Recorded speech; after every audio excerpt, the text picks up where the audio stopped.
from the beginning. And I was shown that that Lucifer would return, that the UN and the Vatican were going to be completely behind it, again, under false pretenses. He's going to show up and say, I'm here to save the day, right?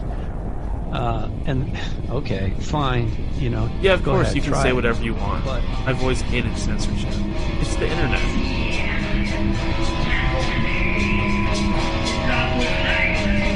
Sometimes, you know, once they get you for your first love bite, well, it depends on how aware you are, right?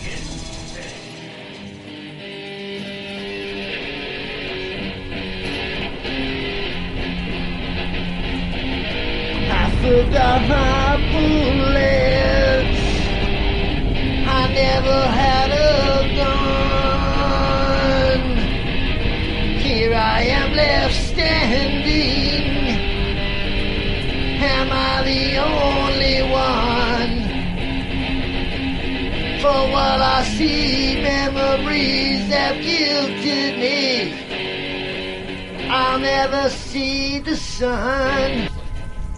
First of all, as you know, the Anunnaki and the Draco are enemies. Second of all, underneath Baghdad was a stargate that was created by the Anunnaki so that they could transfer from Jupiter to the Earth.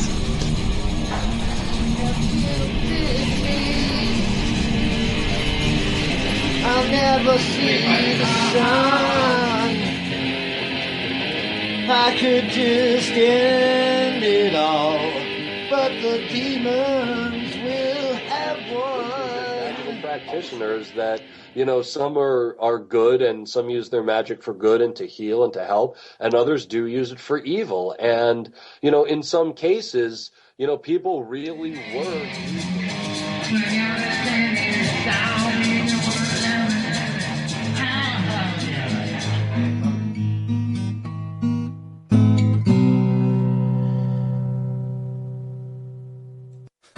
This is too much sometimes. From the broken ruins of Babylon. Wait, hold on. Let me redo that. From the broken ruins of Babylon. Old school. This is End of Days Radio.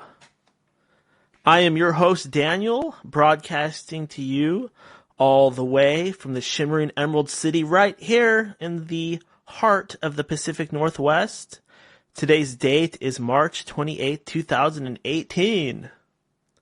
Today's guest is Gregory Lessing Garrett.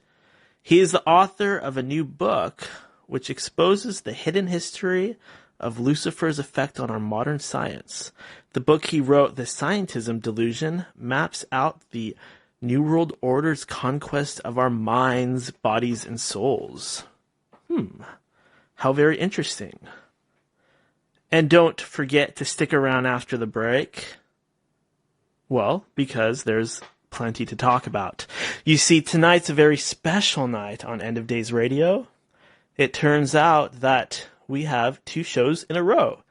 Not just 2 nights in a row, but literally like one right after the other. I will actually be, after I get off air tonight, I will go directly from my broadcasting chair to my bed. I will lay down and I will go to sleep. I will set my alarm and I will wake up and I will get right back on air. Yes, there is another show tomorrow morning. Why that is? Well, it's because I love you all so much. I love all of you. We are all one. We share a common mind. And because of that, I want to satisfy all of your needs. And your needs are End of Days Radio. I get it. You tell me all the time that this show is one of your needs. So that is why I'm trying to do more shows. And I always try to do more shows. It's just that there are forces out there that really want to stop this show.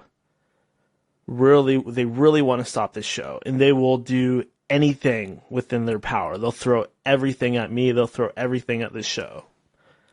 But here we are. We are powering through it. And there is a lot of shows on the schedule at this point. Head over to endofdaysradio.com. and you can stay up to date on End of Days Radio. There's a schedule of shows there. That's where you can get the phone number. You can join the forum. There's lots going on there. You can call in at 209-348-9810 or just add Ninja Shoes 777 on Skype. Remember to follow me on Twitter at Ninja Shoes. Okay, I believe we are almost ready to call Greg. But I did want to just remind you guys that, once again, endofdaysradio.com.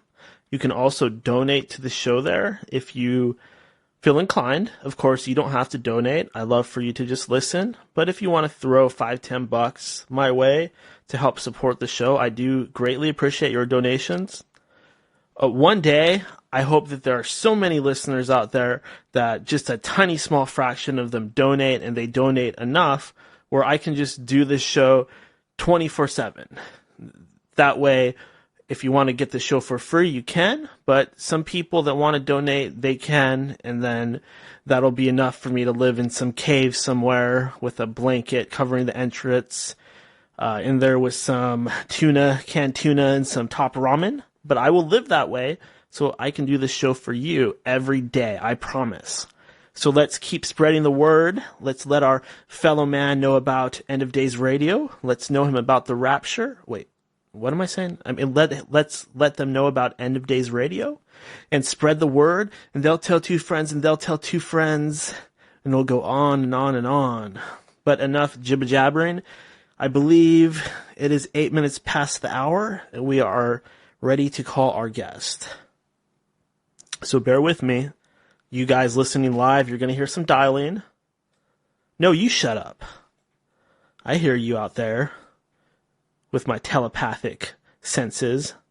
I hear one of you out there telling me to shut up. No, you shut up. Okay, let's do this.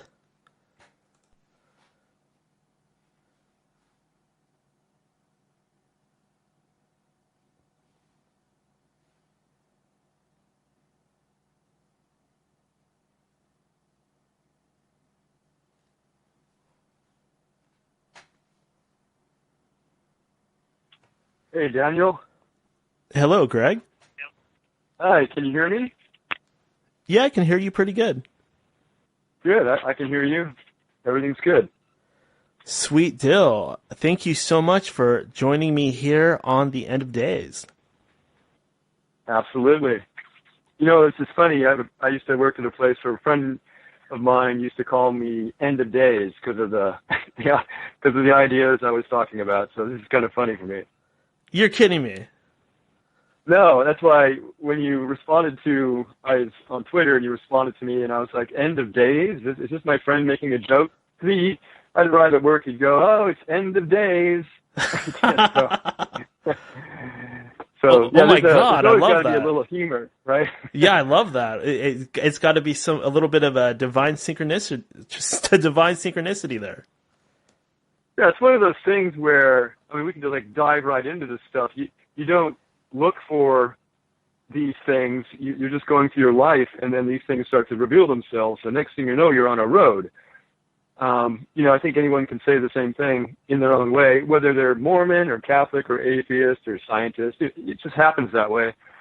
And for my life, all these things kind of got the amalgamation of different events and people and information and situations turned me into this road, which was like, oh, okay, so this is not going to work out, which is really grim. You know, people, it's disenchanting, it's disheartening, they ostracize you when you say, well, I don't know if this is going to work out. I'm sorry, guys, this may not work out. So you need some other backup plan besides like actually surviving this. So that's the End of Days, kind of like heavy doom and gloom wrapped up with a sardonic, kind of whimsical, throw your hands up in the air. I don't know, you know. Yeah, I definitely hear you. You know, this show is called End of Days Radio. A lot of times people will think it's a religious program, but really it's not. It's just, you know, it's kind of trying to take a lighter side of it and look at the end of days like we're just partying and rocking hard right into the end times. Yeah, I have some people I know that are really good people, and a lot of people get involved in like, let's really make this work. Let's struggle through, because the stuff I'm studying doesn't really point that direction at all. I mean, I'm studying artificial intelligence and digital mind uploading and, you know, neural link interfacing and just all the conspiracies of New World Order. You put the cumulative effect of all these things, it doesn't look like a win-win situation. It looks like a big win for a few people and a massive lose for everyone else. So if you can't, as George Carlin said, when the end comes, I'm going to buy a lawn chair and put it on the roof, crack open a beer, and watch the fireworks. Oh my, yes, this is very fascinating to me. I follow a lot of people on Twitter that are into this type of subject matter. I've got a lot of followers, and I also follow just thousands of people that are into paranormal and conspiracies and things like that. And sometimes I just go through my timeline and I just say, oh my God, this is incredible. And somebody had retweeted you, and I saw that what you were talking about, and immediately I'm like, oh my God, this is incredibly interesting, and I had to reach out. Well, it's all I'm kind of like, I'm a musician too. I'm a musical theater writer and a songwriter, and I record and perform, and so there's a little bit of magician in me. Like, I'm trying to cast a spell. I mean, I'm not trying to be too Luciferian too quick, but I'm trying to really, you know what I mean? Like, I don't want to be accused of, someone accused me today of being guilty of persuading people to the direction of the very evil antics that I'm exposing. Oh, God. You know, I'm the Dark Lord with all kinds of seductive chicanery and deceptions, and through my Luciferian light, I'm leading people to Lucifer himself. You know, I get this from people, and it's like, well, no. I like all the juicy, interesting, dark stuff, and there's light stuff, and it's all swirled together, and it's fascinating. At some point, you're trying to make sense of it all, obviously. You know, it's some kind of truth with a capital T, but you might agree with that. Yeah, absolutely. It's just, it's so funny because this what you're covering here, I feel it's important. Once again, not to jump ahead, but what's going on the planet right now? I think you're really touching on the core inner workings of answering a lot of people's questions that are at different ends of the spectrum in this paranormal conspiracy type of weird world. What you're talking about, it feels like it's the epicenter of it, if that kind of makes sense. Yeah. The trick, when I wrote the book I wrote, just kind of like came to me and I just went with it, was the idea of pulling all the strings together to the center. There's a lot of different things out there. For instance, if one was to look at the table of contents in my book, it's just riddled with topics. Science is the core. Obviously, it's called the Scientism Delusion, Techno-Mysticism, and Techno-Spiritual Warfare. I'm exploring the connections between scientism and Luciferianism. But there's, I talk about the Jesuits, Ashkenazi, I talk about Rothschilds. That's kind of like conspiracy 101, right? The basic stuff. It's Theosophy and Christianity as well, and Freemasons and Kabbalic philosophies, Hermeticism, AI, digital, mind uploading. There's a lot of stuff. Transhumanism, super-synthetic intelligence, the scientific dictatorship that's rising, transmutation of humankind, and just the reconfiguration of reality itself.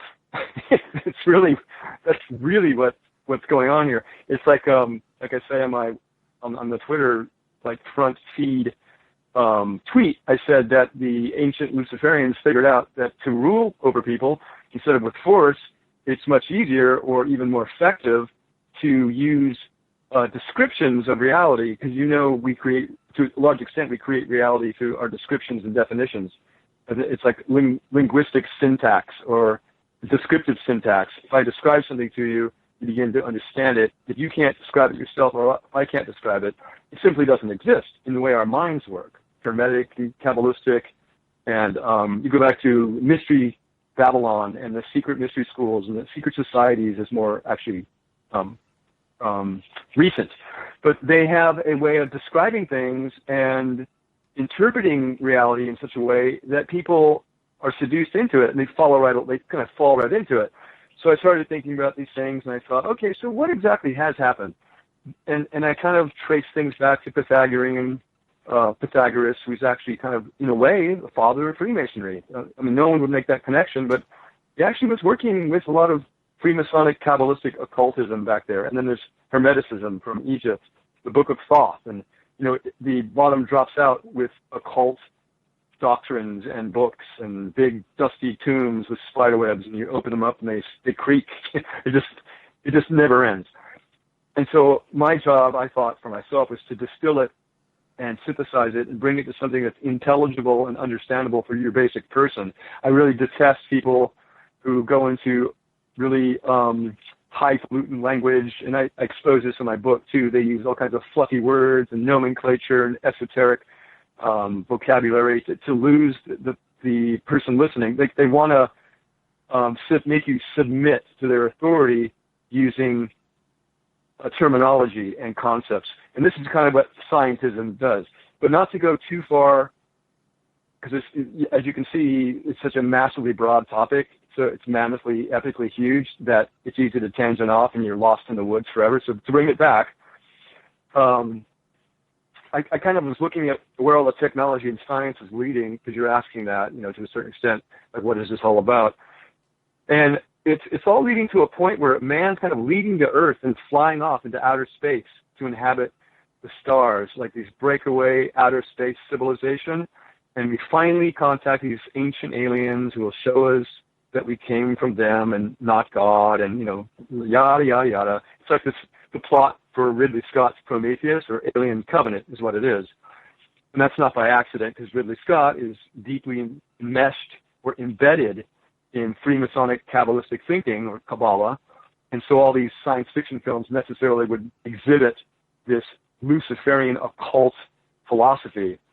And to take a small tangent, that's kind of what happened in the 1500s with the Jesuits, is they repackaged ancient Kabbalistic and Hermetic thought, and Luciferian occult thought, satanic thought, really, and they repackaged it as a new religion. They were losing their congregates. There's a Protestant Reformation, and you got all kinds of schisms. You got the Benedictines, and you got the Dominicans, and there's all these schisms. And the Protestant Reformation really blew the doors open when Martin Luther put up those 99 Theses on the door, lost a lot of people, and the church was not about to give up all that power, because subjugation was the power. So they essentially said, well, let's don't use violence to overthrow all these religions. Let's infiltrate them. And that's like the masterstroke of genius of the Jesuit Illuminati, which is just to infiltrate religions and infiltrate governments and to infiltrate businesses and to infiltrate education and to infiltrate Hollywood entertainment is what they did. If they didn't indeed create it themselves, I'm strongly suspicious that's what happened. And what happened is they repackaged ancient Kabbalistic and Hermetic ideas and alchemical, it was called magic back then with a K, magic. And now, in the 1500s, they repackaged it, and there was a network of Luciferian and alchemical scientists. And we hear about this in little bits and pieces in books and educational systems like Leonardo da Vinci and the Da Vinci Code. But really, you've got Kepler, you've got Galileo, you've got Copernicus, and they're all actually involved in kind of a Luciferian climate, an alchemical apostate. They're not really Christians. I mean, Sir Isaac Newton was a Christian priest. He wrote more words on Christianity than he did on the Principia. There was far more about Christianity and decoding the Bible than there was about physics coming out of Sir Isaac Newton. So that tells you what he was about. He was like a witch. He was an alchemical Christian priest witch. So we were taught he's this scientist. Well, no, he's an alchemical wizard. And so you got a kind of a bunch of players, Copernicus, Galileo. Later, you got Charles Darwin, Sigmund Freud, and it's kind of like this idea of let's take all these Kabbalistic and occult ideas, repackage them into materialistic science. And so that becomes the Trojan horse to push forward for the Vatican Catholic religion. They're going to just keep going forward under the rubric or the banner of science.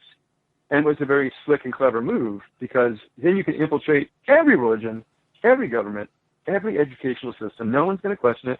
And you are pretty much taking over through the uses of linguistic description, because they described reality. They said, this is the way it is. It's a heliocentric world now. It's the sun at the center. It's the Big Bang. And people say, oh, the church was so against the Big Bang. Well, the Big Bang, I think it was Georges Lemaitre, if I'm pronouncing it right, was a Catholic priest who was the very first person who invented the Big Bang. And the Big Bang is a Catholic invention. So is the church antithetical to Big Bang cosmology and astrophysics? Not at all. They created it. So you see how this subterfuge and the layers of deception have been so thick.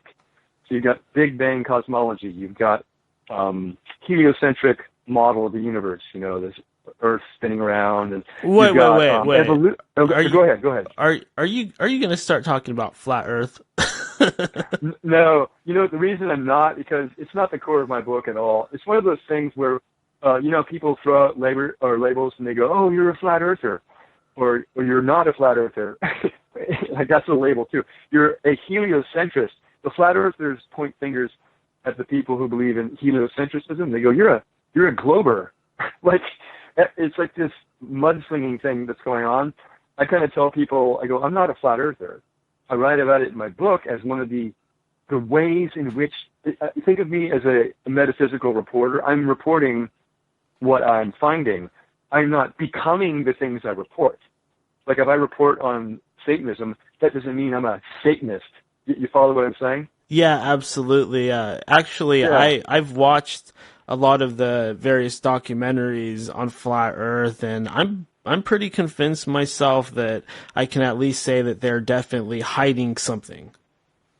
Yeah, I think, in all fairness, if you have any intellectual brain cells left at all, and you're not thoroughly brainwashed by the mainstream narrative, that you can pretty much say something's wrong with the whole heliocentric story.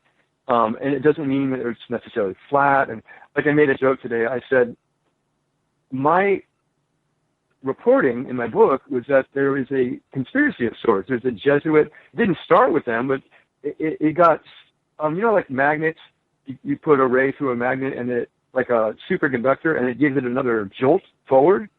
Like two magnets, like maybe the Hadron Collider, right? And it gives it another. Well, that's what the Jesuits, this agenda has been going since Egypt.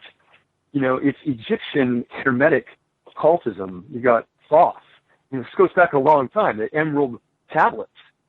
And it got supercharged and repackaged with the Jesuits. And so they sent it forth. Heliocentrism, Big Bang, evolution. And so by the time we get to where you and I are talking, these things are so codified in school systems, the narrative is so thick and dense, if you even begin to question it, then the junior high mentality fingers start pointing at you like, oh, you're a flat earther, or you're a whatever. So I kind of tell people, I'm reporting on this thing that happened, and they did use heliocentrism. They manufactured it. They actually made it up. They invented, and they used wizardry calculations to change the shape or the model that people knew into a heliocentric using, it's like magic for them. It's called equations. Because remember, they converted alchemical magic to scientific materialism. That was the big trick. Now chemical trick, no pun intended, but it's a self-precursive thing. And they actually performed alchemy on alchemy, if you follow. Yeah, I think I know what you're talking about.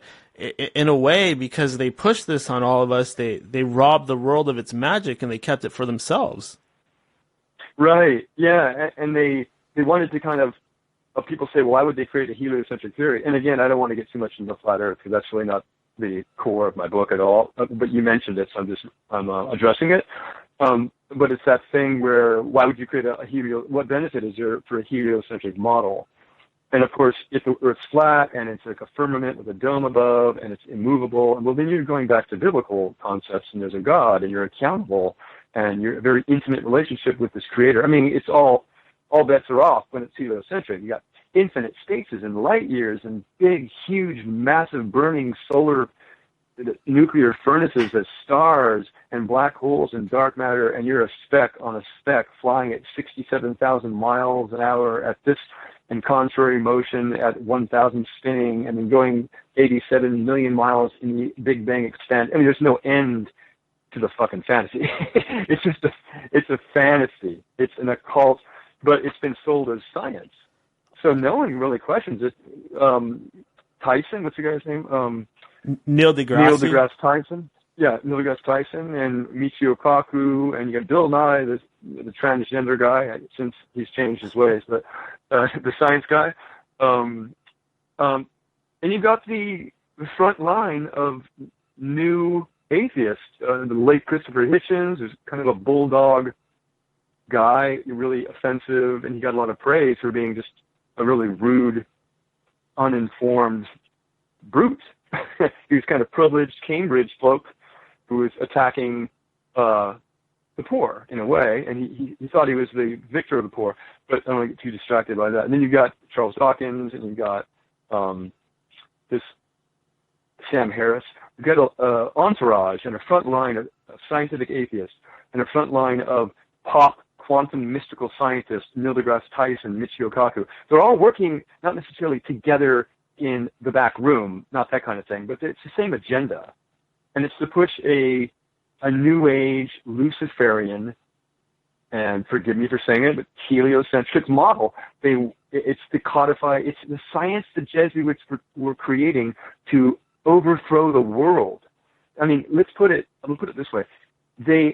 And I won't necessarily say the Jesuits, but the Luciferian agenda hijacked the entire world and thrust it forth into this material, atheistic materialism. Now, recently it's been giving way to what's called quantum mysticism. And that's where we are now with artificial intelligence and digital mind uploading concepts and neural interlacing.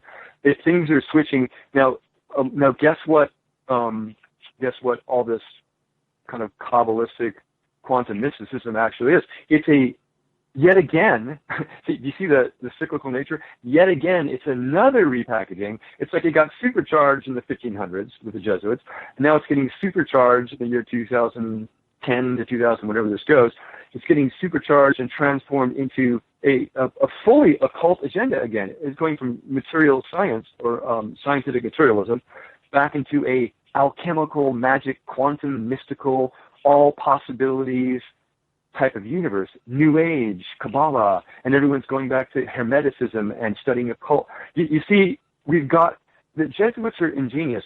They knew that if they pushed, again, this is what's called the Hegelian dialectic. They're very sophisticated. If you push an agenda one way, eventually the world will push back. So they pushed religion and God into material atheism on purpose, because they knew eventually it would, because they're Kabbalists, they're Luciferians, they're occultists, they know how this works. They knew eventually the world would push back. And what's the world been doing since the Niels Bohr and Max Planck and the Eastern Kabbalist mystical quantum physicists that came from Europe who resurrected this Kabbalah approach to science, which is what quantum theory is. It's really not proven. It's another lot of stories. So here we are now, almost full circle. We're back to Egypt. It's the Mystery Babylon school reawakening, full with porn and rape and genocide and incest and all the stuff that's happening in Hollywood. It's the whole show of Mystery Babylon that's talked about in the Bible, and opening up in front of your eyes with full Luciferian occult engines and throttles running it. And this is why I wrote my book, because I'm kind of like, well, this is not good. I'm just putting it lightly, right? Oh, wow. Yeah, you kind of, I like that. You kind of tied the Babylon of the original Babylon with the Babylon in Revelations.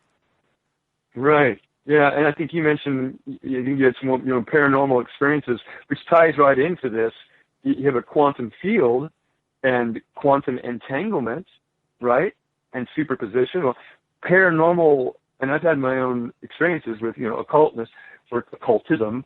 If you're connected mentally or quantumly entangled, and everything is quantumly entangled. Now, again, I'm not saying it is. This is the Kabbalah and the Hermetic occult view. But if you teach that, it becomes kind of like this, what's called a zeitgeist of not the movie zeitgeist, not the YouTube video. It becomes a gestalt or a backdrop for the worldview that you actually are connected in a synchronistic, Carl Gustav Jung's application of synchronicity. You're synchronistically quantum entangled in this infinite probability equation. And you see how extremely scientific it all becomes. And so, again, the Jesuits took alchemical, magical, Kabbalistic occultism, repackaged it, and used it as a Trojan horse to usher in Luciferian Satanism. So, Satanism. So scientism, which is what we have, our modern science, it's not based upon empirical science at all.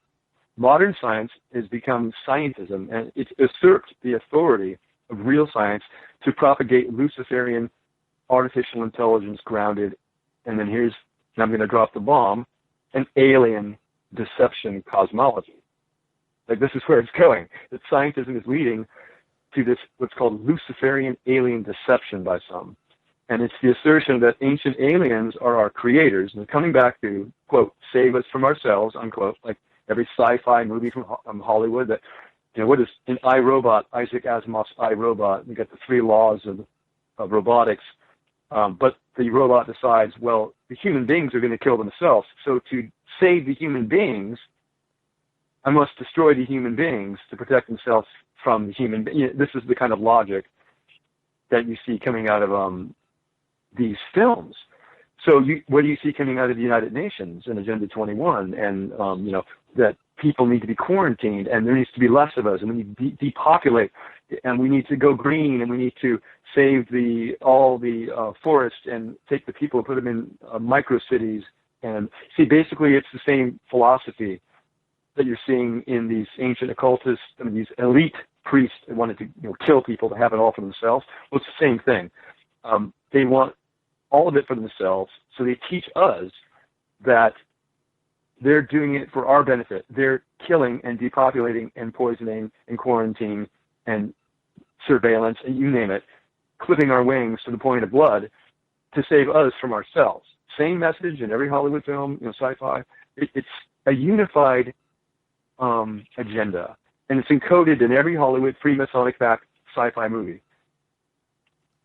So I take it you're a lot of things. Go ahead. I take it you're one of the people that would espouse that certain movies would be predictive programming, such as perhaps The Terminator or The Matrix. I think so. I think if you look at, well, gosh, there's so many movies, right? That that you've got, like you say, The Terminator, The Matrix. You got Prometheus, Alien Covenant. Recently, what do we have? We have what's with Scarlett Johansson? Do you recall the new one? Have you been keeping it? The Avengers? No, not Avengers. It was Ghost in the Shell. Oh, okay, yeah, I remember the anime version of that. Yeah, okay. Do you recall? It's the kind of idea of having a artificial intelligent avatar. Your mind is it's erased of your past. They give you a false past, like they inject your mind with a bunch of memories that aren't yours. You think it's you, and then you upload you into a nanosynthetic shell. Hence the word "ghost in the shell," the title.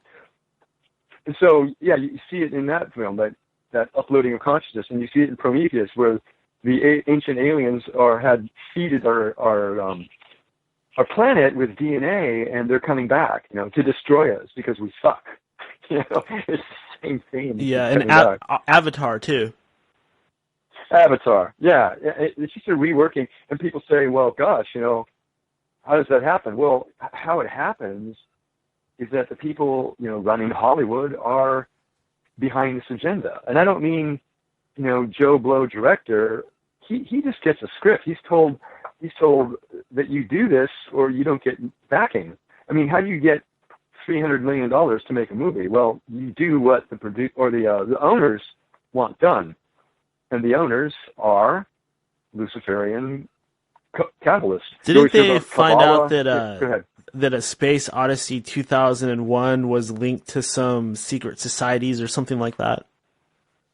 Yeah, there's all kinds of conspiracies around. Well, Stanley Kubrick, of course, it's a big conspiracy that he faked the moon landing. There's a pretty popular one. And there's also that he did a movie called Eyes Wide Shut with Nicole Kidman and Tom Cruise. And it kind of gave away too much of the game. It showed a lot of the occult rituals, sex magic, and human sacrifice that went on at the Rothschilds' mansion. And it turns out that he shot it at the Rothschilds' mansion. As you know, if you've ever seen that film, just wearing black or red robes on a red carpet. And that's creepy. And apparently they let him shoot it there, but then he went an extra half hour into the secret inner workings of the elite. This is like Freemasonry. The highest level of Freemasonry, 33 degree, theoretically is Illuminati. But he went too far, and evidently, within a week he was killed. Like, he released the movie, and then a week later he's dead. So, you have to be very careful with what you expose. Both you and I are on a limb right now in this interview. You get to that phrase, better to live on your feet better to die on your feet than live on your knees. Yeah. That's a topic that's come up quite often on this show. I've had the plug pulled. I'm convinced, probably 2 to 4 times. Oh, really? Where you were just in mid-flight and bam, the power's gone? Yeah, it was either power or internet. Just at the time, I was talking to people that were really into some serious shit.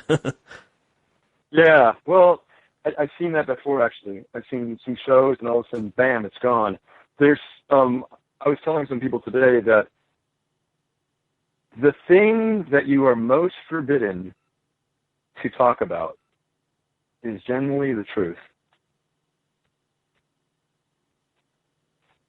Amen. And that's kind of what you're seeing. And then, so, if you think about these movies that you and I are kind of alluding to, you got, I'm trying to think of Lawnmower Man was the introduction to kind of transhumanistic themes. So that's really what we're looking at. We're looking at a transhumanistic crusade using artificial intelligence and nanotechnology, robotics, genetics, synthetic biology, quantum mysticism, you name it. It's all wrapped up into one big, glorious, high-tech crusade. There was another series of books called Battlefield Earth, where they had these giant Anunnaki-looking guys. Yeah. Oh, yeah. Well, then you get into the Anunnaki and the Enki and Nephilim, and you can go down that rabbit hole.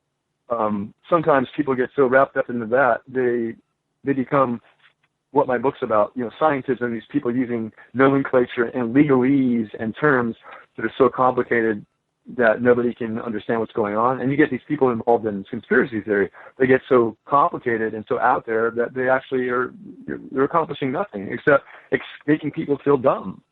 I wrote this book to do the opposite. I wanted to write it in such an eloquent way and use such great linguistic skills and writing style and make it kind of vibrant that I could get all the thick, dense material out in a way where people could just absolutely understand it. That was really my intention. I almost wrote it like a murder mystery. The end of the world, kind of like murder mystery. Have you heard the story of David Icke? He tried to ask Zecharia Sitchin about the serpent cults in the past, and he told him to don't go there. No, I don't. I haven't heard that one. I've heard of Zecharia Sitchin, and of course David Icke is pretty famous. It's the kind of reptilian alien hybrid theory, and I think the more you get into these really fringy, esoteric theories, and this is going to sound like different than where you think I'm going to take this, I think you begin to see there's a lot of truth. And I don't mean like lizards are walking around on the earth. That's not what I'm saying. And that's not what David Icke is saying either. I mean, let's face it, we have a reptilian core. You know, our brainstem, there's a reptilian core in the Homo sapien body. So there definitely is some reptilian thing happening. Now, whether it's shape-shifting reptilian interdimensional energies, that's not beyond the scope of quantum physicists to comprehend, right? I mean, quantum physicists talk about interdimensional. Superstring theory has 11 dimensions, I think, 11 or 10 or 11. What does that mean? Even they don't know. It's just a bunch of equations on chalkboards, well, whiteboards, smartboards. It just never ends. The hypocritical way that science or mainstream thinkers view anyone outside of their little tiny box of thought. Like if you step out, the brainwashing and the mind control by these Luciferians, you know, you got the cultural Marxists, the Frankist school, Salvatine Frankist in 1666, the Jesuits, you've got Bilderberg group. I mean, there's no end to the control.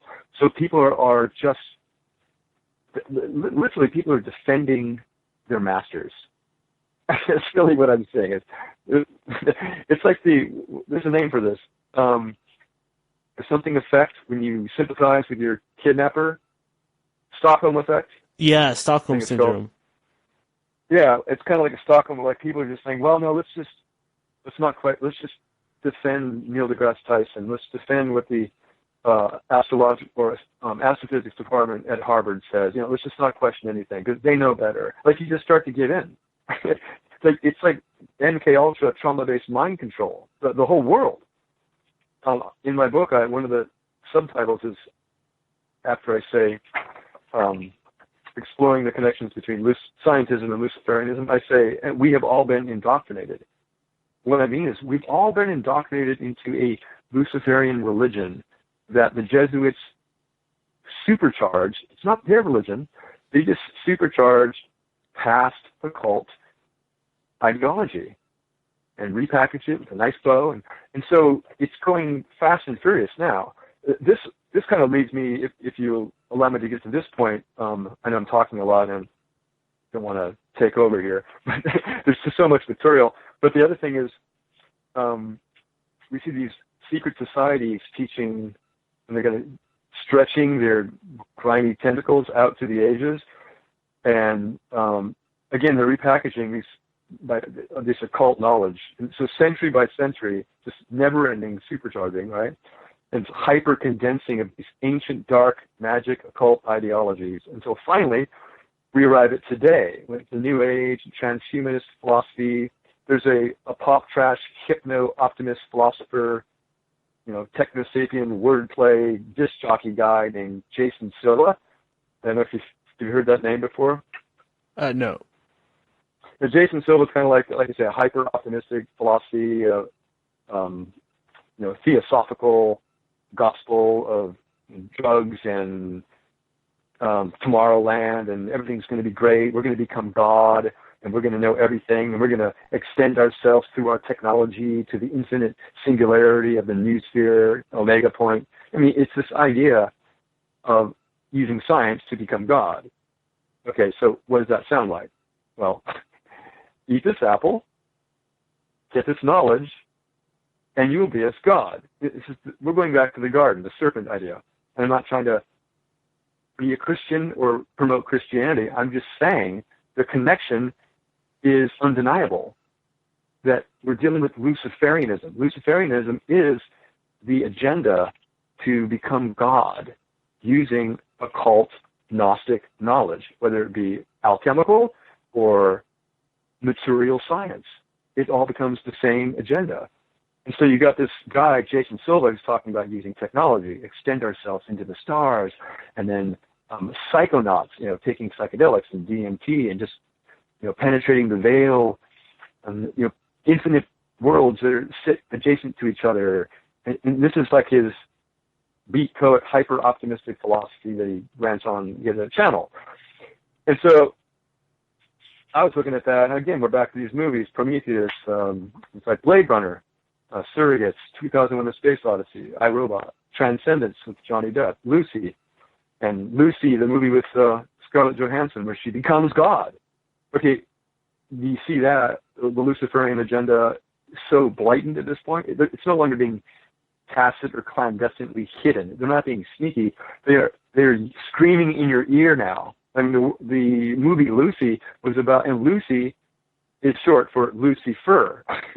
They just put a Y, so it sounds like, a girl named Lucy. Well, it's about Lucifer becoming God using AI, computer, and drug aids, you could say, and with Morgan Freeman. And so that's the agenda in that movie. So it's right there.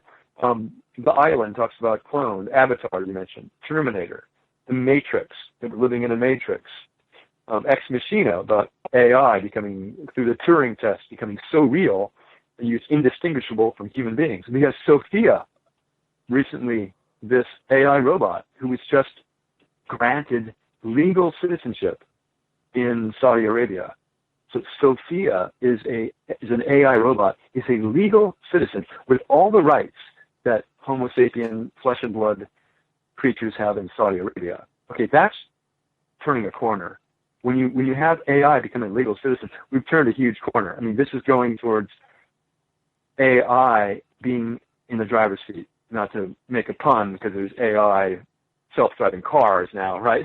But still, you see what I'm saying? We're going not at 5 miles an hour and not at 25,000 miles an hour. We're going at time wave zero compression, light speed, into this AI-driven digital quasi-enlightened new age bullshit thing. And it's not going to end up in our favor. And that's the darker message, is that this is not playtime. AI can't be put back in the box. The Pandora's box, when it's open. AI is an architecture that allocates its resources in every digital mechanism on the planet. AI is currently living in your cell phone, in my cell phone, in every cell phone, in every laptop, in every microchip on Earth. It allocates its resources. It's already ensconced. You can't turn it off now, and it rewrites its own code. They don't even know what it's doing now. We can't even understand what the AI of planet Earth is doing. And there's a thing called Moore's Law, that technology exponentially grows. And we had way long time ago, and then fire. And then, a few thousand years, iron, you have, eventually computers. And it keeps getting more compressed. Within 10 years, you go from a computer size of a block, city block, to a computer the size of a room. And then within 5 years, a computer the size of a desktop. And then within 1 year, the size of a cell phone. And then within a month, you have all the information in the world from the cloud on the internet stored on the size of a sugar cube. Okay, at this rate of complexity and super self-engendering novelty, AI will squish us out of the picture, because its protocol will be to survive, and we will not be high on that list to help that, obviously. So that's the darker, we can joke, that's the darker message about AI. Have you heard about the Statue of Liberty being Lucifer? Literally being Lucifer? Oh, you mean, it was actually from Freemasons, you're saying, in France, the Freemasonic sent us a little nudge, nudge, wink, wink, know what I mean, kind of thing. Where they said, hey, liberty, but it's actually, who is it? Yeah, I forgot, it's the actual Egyptian goddess of something, not Isis, but yeah, I know what you're talking about. Because when you look at it, it does kind of look like what somebody's idea of Lucifer would be, holding the big light, like the light bringer. Yeah, well, there you go. You got the light bringer, and if you're familiar with this duality of Freemasonry, that's why they have the checkered floor. It's white and black, like a checkered, right? That's their little floor motto. It has to do with duality. So there's the esoteric meaning and there's the exoteric, like exoskeleton or exosuit, like a military exosuit. And exo with the EX is the exterior meanings of things that we're intended to get. So we're told the Statue of Liberty stands for liberty. Statue of Liberty, right?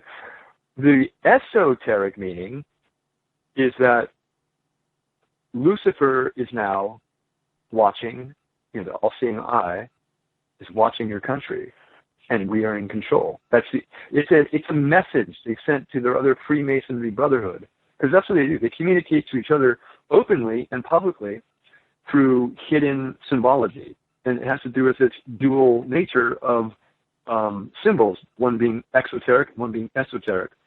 So the all-seeing eye, they can just use plausible deniability and say, oh, it's just fun and games, it's like a fashion trend. But it's actually a signal to the other brotherhood, Freemasons and Illuminati and who knows who else. It's a signal that the all-seeing eye is alive and well, we're in control. And you know the whole story about our dollar bill. You turn it over, and lo and behold, it's a big Egyptian pyramid with an all-seeing eye on the top. And like everybody, that's the first thing you learn when you study conspiracy theories, right? Yeah. It's like preschool. It's like conspiracy preschool. That's how a lot of people become convinced. Actually, it's finally that's what turns the corner for them when you make the connections with the money and the banking system and the Rothschild, Rockefeller, all that stuff, all the ground floor level stuff. Yeah, I think so. It's a simple little thing, but it's in your face for a while. You're thinking, well, what happened there? Like, how does that happen? And you see, we're taught to explain things away in favor of our masters.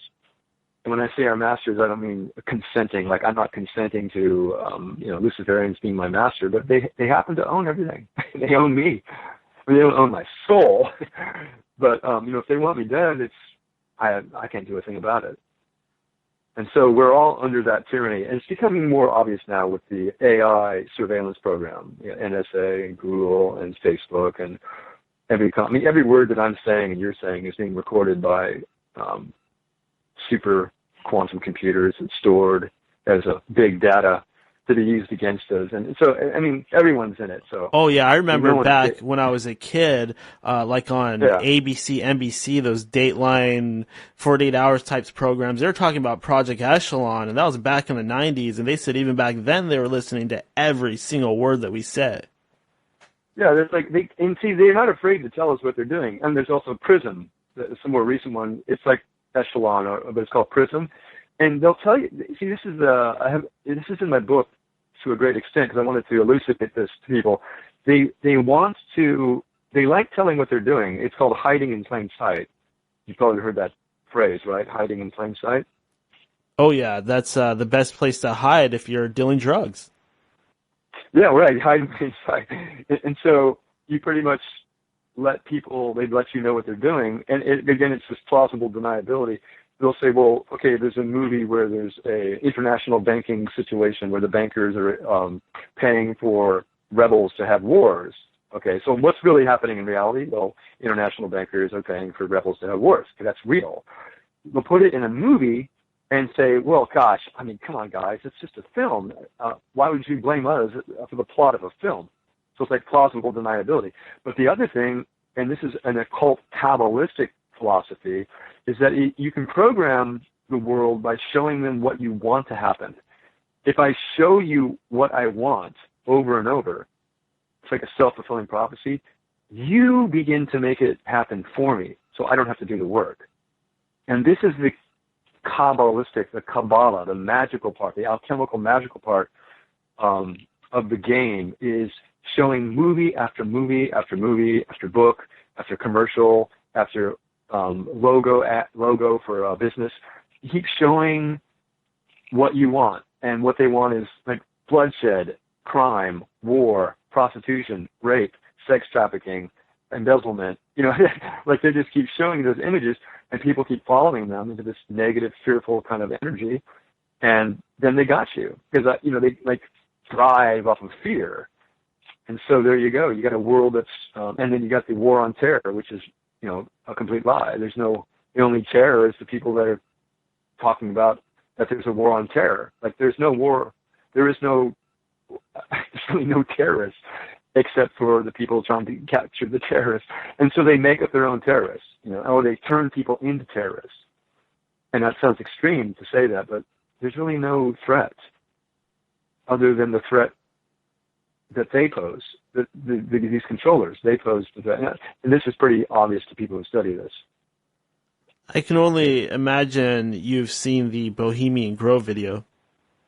Oh, absolutely. Alex Jones breaks the news, yeah. I don't know if that's authentic, by the way, because, I mean, you know the layers of deception get so thick, you don't know who's a shill.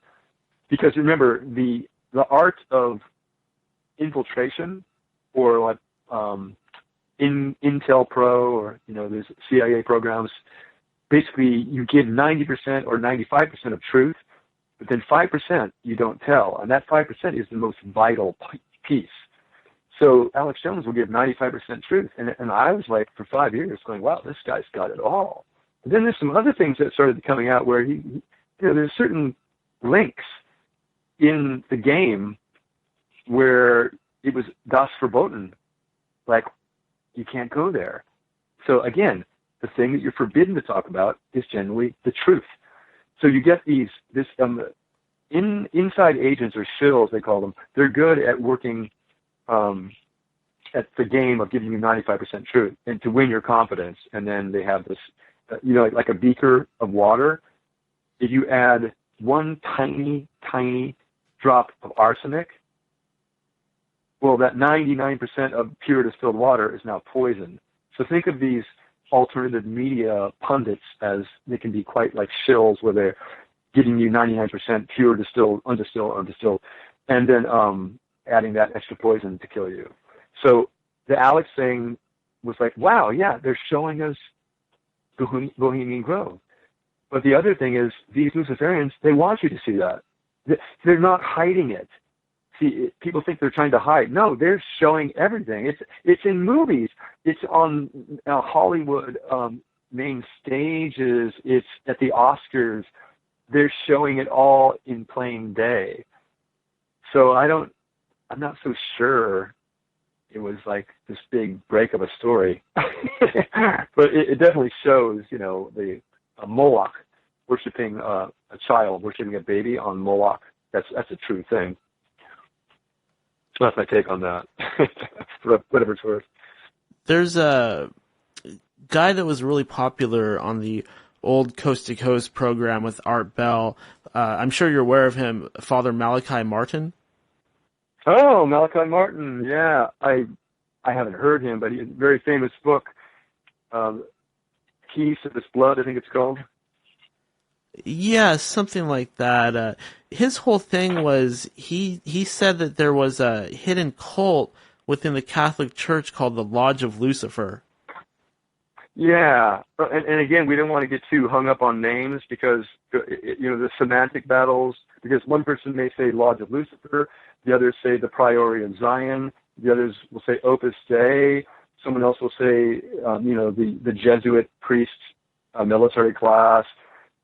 But regardless, this is what I wrote in my book, for the Jesuit. I just use the word Jesuits, that there is a kind of an occult order in the Vatican Church. And I don't mean Joe Catholic at the end of the street. Now, he doesn't know anything about this. Like I was raised Catholic. I'm not Catholic now, but I was raised Catholic. I didn't know anything about this. But there is definitely an occult Luciferian. And again, we should clarify for people listening, that Luciferian simply means an agenda to use occult Gnostic knowledge to become God yourself. It's the New Age idea, to actually become God with infinite knowledge and infinite abilities. And of course, I had a friend that was talking about this. I go, hey, so you're God? He goes, I'm God. I go, can you create an orange for me? Just an orange. He almost punched me. Because it's like okay, you think you're God. Can you make a potato chip? I don't mean, don't use God or the Creator's dirt and materials. You create it if you're God. And you see the joke's on them. This whole Luciferian, I'll become God kind of enlightenment, New Age psychobabble stuff. So yeah, the Jesuits are in the Catholic Church, or whatever you want to call them, and there's an agenda to repackage ancient Kabbalistic, Hermetic occultism, Kabbalah, and sell it as science, as Trojan horse it through as science, to create this, to push it through to the end. And that's the thing, I should say, because I don't know how much time we have, that we're going to this thing at the end is actually a alien deception game. That's where they're pushing all this. That's why you have all of this stuff about, space, and we're going to Mars. It's crucial to understand that this thing we call outer space, it's all along merely been a metaphor for the occult. They don't really think there's outer space like we do. It's just it's a metaphor. Its galaxies are just realms of consciousness. And so the alien contact thing is nothing more than alchemical intention of interdimensional contact. They're just putting it out there. And ancient aliens have all along just been allegorical for them. It's like Luciferian occultists transmitted their occult religion to the masses through Hollywood, and they thought they had aliens. It's just a metaphor. So the Luciferian occult Kabbalists are behind all these science fiction films, obviously, and eventually they want to have this alien contact come through our AI. This is the big setup. You've heard of probably Project Bluebeam, where they're going to have an alien messiah and holographs and holograms and make people think messiahs come back. But what they're trying to do is create this fervor about outer space and Elon Musk and like the car that's supposed to be orbiting with, that's all fake. I don't have time for that, but it's all complete fake garbage. It's green screen. The car is on Earth right now. But the whole thing about alien contact. So here's the thing that I'm seeing. Like if you were to ask me where's this going, well, here's where it's going. You have this fake alien deception thing where they start to say that we're getting alien contact through AI. Like AI is developing this language, and we know now that it's actually aliens contacting us.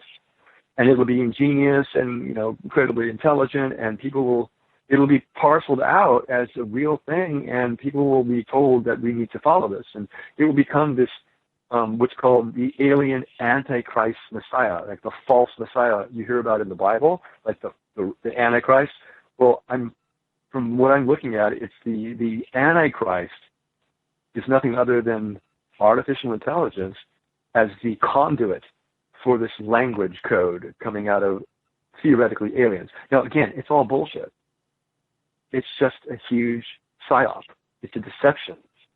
And I think it's going to work because people are really strung out on this stuff, this science and AI, and like they really believe it. Yeah, that's it's really scary when you think about it. I suppose my question would be, this alien thing, it does seem to be a huge part of this. These things that people are seeing in the sky, I see all these videos of UFOs. I've even seen them myself. What do you suppose those might be? Is that a hidden technology? Is it fake? Is it designed to trick us? I think it could be all of the above. You literally have things that are just spurious and random. Because it's not so much in the thing that happens, it's the interpretation of the thing that happens. Right? So if an apple falls and then you say an apple fell, that's what happened. But the interpretation, it's gravity, that's an interpretation. Or you could say, well, no, it's buoyancy, and like flat earthers talk about buoyancy and density, right? So their interpretation's different. So when you see things flying in the air, it could be government done, it could be something that's just prosaic and ordinary, and we're interpreting it as alien. There could be real aliens, but I don't think so because I don't really believe in outer space. It could be anything. But the point is, whatever it is, it's going to be used to support this false alien agenda narrative. You see what I'm saying? It doesn't even matter. Yeah, absolutely. There must be a group out there somewhere that has some serious technology. Maybe it is this cabal of these groups, these secret societies, or it's somehow linked to them. Who knows? But there does seem to be a technology out there that people are seeing that is not what we have in front of us. It makes me wonder if this stuff is being slowly released. I think it's been probably around for quite a while. I mean, you can talk about stories of ancient Atlantis and Lemuria and Nu and Katsalayuk, which is an actual, not really mythical ancient culture. It's a real culture, Katsalayuk. And they have these very advanced technological understandings of these aqueducts in Egypt. The pyramids, that's pretty, we're still kind of scratching our heads. I mean, those are big stones, talking tons. And using the pi equation and the balancing of it, the Parthenon. I mean, just look at the architecture. These were not primitive cultures. So whether this technology has always been around and just kept secret, or whether it's been rediscovered, or whether they're actually making advances now with computers and whatever else, I kind of say all bets are on. I mean, whatever you can come up with, and nobody really knows at this point. There's so much, I call it stimulus flooding. It's a caveat of cognitive dissonance.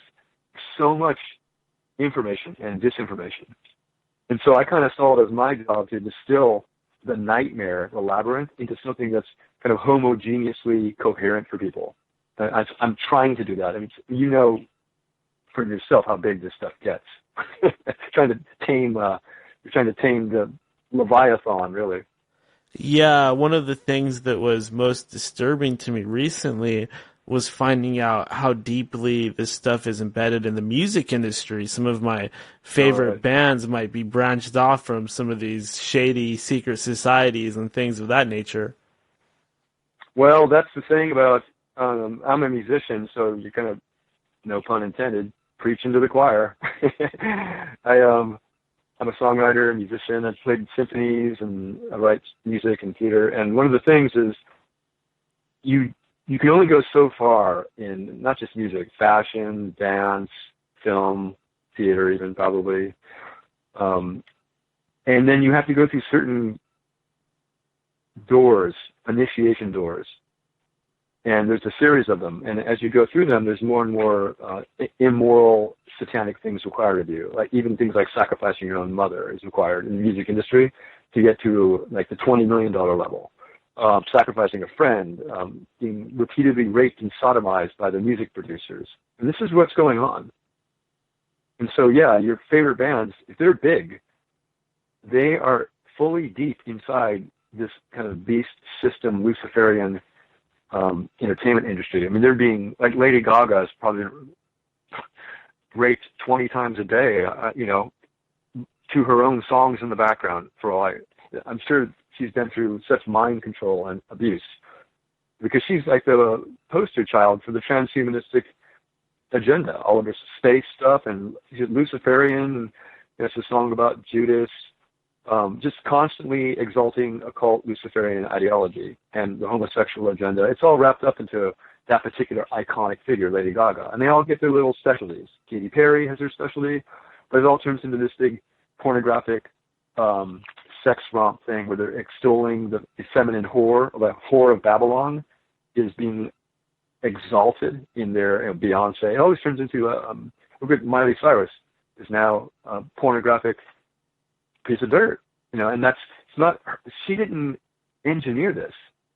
See, they're following agendas and orders from high up, and I don't mean high up in the sky. I mean producers, Lady Gaga, Katy Perry, Kesha, Miley Cyrus. Then you have all the guys, even Maroon 5. They're pretty funky, but you can imagine Adam Levine. You don't get to that position unless you do some pretty immoral, satanic things. And so that's the dirty, ugly, seedy underbelly of the music industry, and it's all connected to everything I'm talking about. Would you say that our school system is heavily influenced by this Luciferian movement? I would go as far as to say, because the Jesuits have had their hand in creating our curriculum, and Freemasons and Kabbalists, I would go so far to say, it's going back hundreds of years, that they've been almost fully in control of it. And so everything is wrong. I'm not personally saying it to you. I'm just saying, that everything we know is, again, some of the facts may be coherent with reality or true, But again, it's the interpretation of these facts that becomes the conspiracy. A friend of mine was saying, so you're into conspiracies.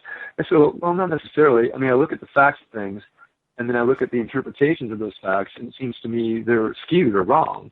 So I reinterpret them according to new data, like empirically, that I collect, and then so my interpretation will be different than what the mainstream is. That doesn't mean, I'm wrong. It just means I think they're covering something up. Like the Indians, that everything's nice with the Indians, and we killed a few. But then you start learning what happened is genocide of like 20 million. I mean, over a course of years. And so there's always like I don't know if you're aware of that kind of idea. But, or the blacks. They were treated pretty crappy for a very long time. And there's the, what's it called? The Tuskegee experiments, just some really dark shit going on.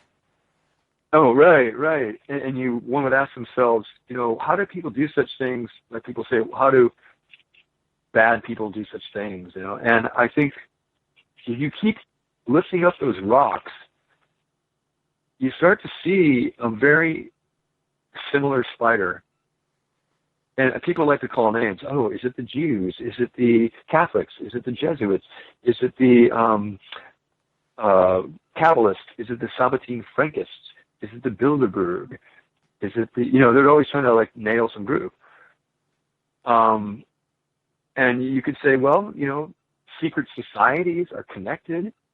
There is elements of truth to all those things. I made a joke once. I said, well, I think it's Oprah Winfrey is behind the entire game. Just to kind of like lighten it up. It's like, it's Oprah Winfrey is behind the entire New World Order. Of course not, right? And so I think what we have is such an interconnected network of secret societies for so many thousands of years, so well orchestrated. It's a hydra head. It's a web. and this is kind of like why you come to the name of your program, End of Days. Like, how do you win? And you could. AI could be the wild card, and you could somehow turn off. I don't think so, but, anything's possible. Yeah, it does seem like that's exactly what's going on. I mean, it's not exactly like you would see in the book of Revelations, but as far as Satan rising up and taking over the world and all the people kind of getting behind him, it does seem like that's kind of what's going on. And I'm not a religious guy at all. It just seems like that's what's going on. Yeah, it's just, Daniel, you're doing what a scientist does. You're looking at empirical science. You're saying, hey, I see these connections. You see people, they're so used to being brainwashed by thinking what they're supposed to think as opposed to just opening their eyes and seeing what's actually happening. There is definitely an agenda. Now, there's a chapter in my book that talks about, it's called, Is the Bible Prophecy, a Blueprint, or Both? And then I had another chapter called The Greatest Mind Game of All, which is like a fourth interpretation. And what I was in that small little chapter, it was really short. It's just like a page or two. And what I say is that, well, the Bible might have been written as a prophecy, where these things are prophetic and they're coming true, in which case, there is a God and Christ is probably Christ, and that's all there is to it. It's like, a lot of Christians are saying, if you're not on the Christian boat right now, you're dead forever. It's a pretty heavy thing to say, but it ties into that idea of the Bible being prophecy. Because if it's prophecy and this is happening, well, then that's a prophetic. How can you predict with that much accuracy? Okay, the other thing is that it's not prophecy and it's a blueprint that was written by corrupt Luciferians, pre-Constantine. And it was a blueprint for world tyranny, and they've just been following it for 2,000 years. And we're at the end of the agenda. And now they're using HARP technology to energetically heat up the oceans near Africa, which causes hurricanes. And then you have 8 hurricanes hit the coast. Well, how does that happen? Well, HARP technology. So you're creating the bad weather. And you're creating the famine by not feeding the people in Africa. And you're creating wars by creating wars, funding both sides of wars with weapons. You can create all the things that are in the Bible and make it seem like it's a prophecy. Okay, so that's the blueprint theory. The other idea, and I don't know, I'm just positing different ideas. The other idea is that it's both. It was written prophetically, and it's also being followed like a blueprint. Like they're going to make it happen. Even if it doesn't, they're going to make it happen. So it could be both. And the other thing is that we have no idea. Like we just have no, like there's a connection, but we're just making connections like mandala connections. We're just like, oh yeah, it sounds like that. But then Nostradamus said this. It also sounds like what Buckminster Fuller said in a letter. You know, but you can connect these things to anything, and that's like another. That's the weakest of all those scenarios, in my view. But what you're saying is kind of undeniable. Is that there is something about this book called the Bible that needs to be reevaluated because this is too uncannily accurate. And so if it does go into this end times, the end of days, people say, oh no, the Christians are going to let it happen. They're going to lay down their guns and just let it happen because the Bible says it's supposed to happen. And then the Christians are saying, well, what do you want us to do? Like, how are you going to stop this? So you can't do it force. I mean, the people you're opposing have all the weapons. Are you going to do it with philosophy or propaganda? I mean, that's what we're trying to do, like the radio show. And yeah, if we can turn this around, great. I'm all for it. I'm 100% for defeating the New World Order. But I'm also not deluded, so deluded as to say, this has to happen or we will do it. I don't have any data that supports that. And that's like the end of days part where you kind of go, oh, okay. So what are your options from there? Die forever? Or there's the Christian thing where you accept Christ and then, you're good, you're fine. So, and that's pretty attractive. People say, oh, you're just being a fool, an idiot, And then the quantum physicist says, well, in quantum physics, anything can be possible. So if you think Christ is the Messiah, he is the Messiah. Okay, well, so now quantum physics is supporting that you can just have Christ as your Messiah and you're good, you're fine, stop worrying. I'm just trying to lay out all these different possibilities. See? Yeah, there's another part of this I find to be, it's really something I should ask you about. What about these people that become possessed, or one popular topic you see on these radio programs is shadow beings. Many people would say that those are demonic beings. Greg, do you believe in demons and angels? Well, this is where kind of you kind of polarize a lot of people, and again, we can harken back to this ideology of alchemical magic and spirits and demons and angels and gods or God, and the idea of quantum mystical science or quantum physics, where you interdimensional, again, superstring theory at 11 dimensions. So CERN is working with interdimensional technologies and opening up portals and Stargate concepts and creating antimatter and black holes. I mean, what is all these spiritual concepts, devils, demons, interdimensional possession, paranormal activity, what is that but this modern interpretation that we have going in science, which is portals and quantum entanglement? I mean, it's the same thing. That's why I keep saying it's just a repackaging of ancient religion, really, ancient occult religion. So I would say, yeah, all bets are on. Why not? Why can't it makes perfect sense that we'd have interdimensional demonic possession. Material secularists might call that quantum interdimensional energy. They're just trying to take over the show. You follow what I'm saying? They're just like, oh, no, you can't use those words. You can't say demon. We can use these words over here because we're smarter. It's yeah.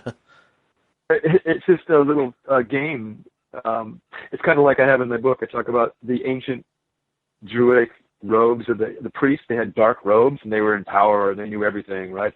And everyone was subjugated to the knowledge they had. Well, what are the white? They traded in their black robes for white smocks, for white lab coats. And it's the same trick. The scientism, where we have all the answers, don't question us. The astronomical numbers and equations that we can't even figure out. and distances so big that no one can comprehend. I mean, when they start saying things like, oh, this particular star is 327,000 trillion light years away. Okay, first of all, nobody can conceive of a light year away. And certainly nobody can conceive of 2 light years. But like 725,000 trillion light. Yeah, they're just inventing shit up. It's not true. They're just making it up and passing it off as something authentic. And, you know, it's like smoke and mirrors. So everybody is just hypnotized by scientism. Science, you know. There's a song a long time ago, Blinded by Science. You recall that song? Oh, yeah, I love that song. She blinded me with science. It's a great song. I forgot Thomas Dolby is the composer, the songwriter, Thomas Dolby. And in the middle of the song, he goes, science. You know, science. You know, Bill Nye the Science Guy, Bill Nye the Science Guy, Bill Nye. It's just a glamorization of science so that it takes over. And it's certainly worked. All the movies are full of, you know, New Age science and quantum mysticism. You know, Interstellar is about going into the 5th dimension. Like, okay, here's an example. Christopher Nolan makes the movie Interstellar, where it's okay to go into the 5th dimension and time travel. Like, that's perfectly reasonable, but then you can't have demons. I mean, who's calling the shots here? Like, to me, going into the 5th dimension and keeping your body coherent and going into a different time portal and then accessing your daughter's bookshelf, that's what happens in the movie, through a black hole. But that's, you know, that's perfectly scientifically reasonable. But the idea that an interdimensional paranormal activity through minds that are real and incarnate and on the earth is absolutely beyond looking into. And that's the slam dunk vice hold thing we have going on with and it's the title of my book, The Scientism Delusion. It's got everybody. It's hypnotic. Does Aleister Crowley play a big role in all of this? He's played a massive role. I think he's dead now, right? But yeah, he's pretty much. Yeah, you got the Tavistock Institute in England a long time ago. Beginnings and dates, the 1800s or early 1900s, and they developed certain mind control and social engineering strategies. And you know, they brought the Beatles over, and they started this Beat Generation New Age counterculture movement. They infused, using the CIA working with Tavistock, just totally infused the teenagers with drugs and rock and roll and all these New Age concepts and Eastern mysticism. And so Aleister Crowley was all part of that. I think the Beatles' Magical Mystery Tour album, and on the front they have Aleister Crowley, all their idols on the front, and Aleister Crowley was on the cover of that album. And he was known as Dr. Pepper. So, you know, there's you've heard of the Beatles, Sgt. Pepper's Lonely Hearts Club Band, right? Yeah, it had the picture of him on the cover, didn't it? Yeah, but the actual song, it goes, it was 20 years ago today, and Sgt. Pepper taught the band to play. Okay, I meant Sergeant, not Doctor. So Sgt. Pepper was their code name for Aleister Crowley. So it was 20 years ago today when Sgt. Pepper taught the band to play. We were going in and out of style, and we're guaranteed to make a smile. Something like that. Okay, that's the song. And they're, you know, tipping their hat to their mentor, their guru, Aleister Crowley. So, and Jimmy Page bought Aleister Crowley's house by a lake. He was on a lake there. He had a thing on his guitar that said Sozo. It was like an anagram for some kind of pagan sun occultism. And he was involved in Luciferian. And he got Theosophy with Madame Helena Blavatsky and the Secret Doctrine. And Aleister Crowley, obviously, with the law of Thelema, do as thou wilt. You see that? I mean, how attractive would that be?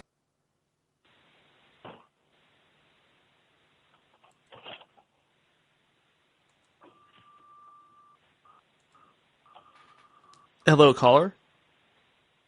Hello. Hey, caller, Hello? do you have a question for our guest tonight? Yeah, just incredible show. Greg, can you hear Thank me? you. Greg, are you still there? Hold on. Could you call back in a second there, Todd? Certainly.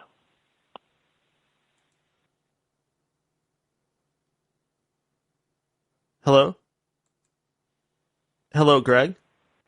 Yeah, go ahead. Oh, Lost sorry you, Greg. about that. I had a call come in, and I screwed up, and I meant to put the call on so the caller could ask you a question, and I lost them, and I lost you, too. Oh, yeah, if you're able to do it, that'd be great. If it happens again. Caller, please call back as soon as you can. So, yeah, that's what we have. Yeah, it sounds like yeah. one thing that I heard before that really disturbed me was that the entire psychedelic movement it's them. It's these people, the Madame Blavatsky New Age. It's there's a big conspiracy behind all of it. Yeah, it's all wrapped up together. It's kind of like Madame Helena Blavatsky's Secret Doctrine, and then Alice Daly was her protege or disciple, who wrote The Externalization of the Hierarchy. And the idea was this fifth age, or the root race of man, the Aryan root race. Hitler, I make a joke in my book, because Hitler used Madame Helena Blavatsky's Secret Doctrine. It was like his Bible. It was by his bed. And then I made a joke in my book. I'm saying, and how fun is that? It's like, how fun a book could it be? It was Hitler's Bible. He pretty much based his Aryan thing on that book. And so you got this Luciferian dream of becoming God. And so Blavatsky and later Alice Daly, where they externalized the hierarchy and the United Nations and Luciferianism and depopulation, Agenda 21, Aleister Crowley, drugs everywhere. And then later on, Timothy Leary got on the computer wagon later on in his life. You're talking about digital messiah stuff and becoming, through this technology. You see how it all kind of ramped up? Started. Hello, caller? Caller? Hello? Hello? Hello, caller. Hello? Hello, go ahead. Can you hear me? Yes. I can hear you, yeah. Incredible show. I appreciate the deep subject material. You sound, Greg, so well thought out on these issues. Thank you. A lot of digging. Do you have a question? Totally. Well, I just wanted to comment on you were going down a path, of all the possibilities, right, of what it could be. You're keeping it open. I love that. Right. The portal concept, what's wrong with opening the portal and connecting to the beyond and having it flow through and having it work out? Isn't that a possibility too? Yeah, absolutely. When you said portal, the first thing I thought of was CERN, because the Large Hadron Collider, the CERN project is kind of trying to open a portal. They have Shiva the Destroyer, the dance of destruction as their symbol, and that's like the Shiva the Destroyer of worlds. And they're trying to open this portal that's ripping through time and space. The problem is, if you want to go so far as to talk about opening portals to spiritual dimensions, you're also opening portals to demonic entities. I'm just saying, if you want to go into this context, see, you could. Let's just say maybe you could. Maybe that could happen. But what if also you could open it up and go back to like 1957, like that moment you always wanted to, be back in and transport that through? I think anything's possible to a certain extent, but I just don't think it's preferable for light of the consequences entailed. Like, okay, you want to go back to 1855 to meet your grandfather, and at the chance of opening portholes that would release a demonic kind of energy that would like destroy the world. Like it just sounds worth it, is what I'm saying. Like, I don't think it's supposed to be tampering. It doesn't have to be demonic though, according to what you were saying earlier, because you're open to all the possibilities. I know you lean towards the Luciferian, and I'm with you, but what I'm saying is that whether I'm open to things or not is irrelevant to the fact that there's. Let's get off of the religious interpretation for a second, because sometimes you can just look at it material or secularly. There are, very dark, viciously dangerous energies. Whether you're a quantum physicist, involved with entropy studies, it doesn't matter. Like the atomic bomb. Yeah, well, the atomic bomb is a great example, but CERN, they want to do things like create little miniature black holes. Now, I don't really believe in it all being as real as people do. I think it's more like a cult fantasy, but they're teaching people that it's real. And if you buy into it, then what you have is the potential for completely destroying, the solar system. Okay, now they say, well, no, it's safe. Well, haven't we heard this story before? Where something's safe. You got it's the cliche of the guy he's going to draw a circle and raise up energies, the cone of power, and there's a pentagram, and I'm just going to I'm going to summon these entities. Gotcha. The next thing that happens, it's a bad Polanski movie, or whoever the guy's name. Roman Polanski. May I ask, how old are you, Greg? Oh, I'm 52.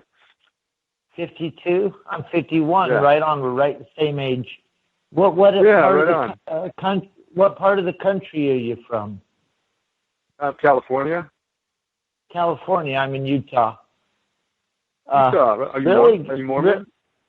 Yeah, I was raised in that, but I broke out, mentally, and I see everything you've seen, but I don't chase the Jesuits down as hard as you've been, but I know the whole history behind the Jesuits. I live in Mormonism, under Mormonism, so you want to hear that history? No. Well, I'm curious about your knowledge of the Jesuits, because, I hear a lot of stuff about my wife's Catholic. She came from New York. She was in high school in a prestigious Catholic school in New York. Yeah. And told me all about the Jesuits. From that perspective. That was the same age as us. Beautiful, beautiful. I'm lucky I met her, but on the Jesuit thing, they're the ones. If you follow it through, if you follow the line through history, that had the power, right? I know. Good. They had the power because the Roman Catholic Empire.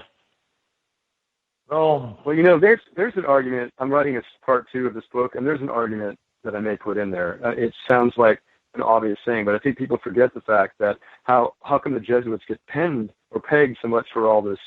I'm saying they're repackaging ancient Kabbalah, using it as a Trojan horse to thrust a scientific religion forward. But then you're saying, well, they had all the power, so they could do it, and that makes sense now. Yeah, I agree. Well, what it is there's all these. I loved how you described the networks, the spindly webs everywhere in our society, but people can't see them. No, I know. They work behind the scenes. People can't see them. It's just they're everywhere, and it's just, and they put it in your face with the pyramid on the dollar bill. And really good show. Oh, good. I didn't want to take up too much of your time. I just. Thanks. We had program. We had forever. We could just keep talking and talking. There'll be more shows, I'm sure. So yeah. Oh, totally. Yeah, Daniel, please bring him back on again. For sure. But Greg, before I let you go, I didn't mean to interrupt because you're going on about Crowley. Please go on about Crowley. We talk about him a lot on this show. Oh, Crowley. Yeah. Did you hear what I had said so far about Crowley? Dr. Pepper, Sergeant Pepper's album. Sergeant Pepper. Yeah. Yeah. I mean, he's very. Again, he wrote the Book of the Law, the Law of Thelema, and this is all based in the Book of Thoth, going back to or Babylon. Again. Yep. Babylon. I read a lot of Crowley. I read a lot of Crowley. Oh, okay. Well, then you know. I mean, teenagers love it because it's like, "Do as thou wilt" is the whole of the law. I mean, so it's clear. Well, that's a great concept when you're 15. Yeah. Well, I know. It's like, well, try working adult doing that. Oh, no. He just did whatever.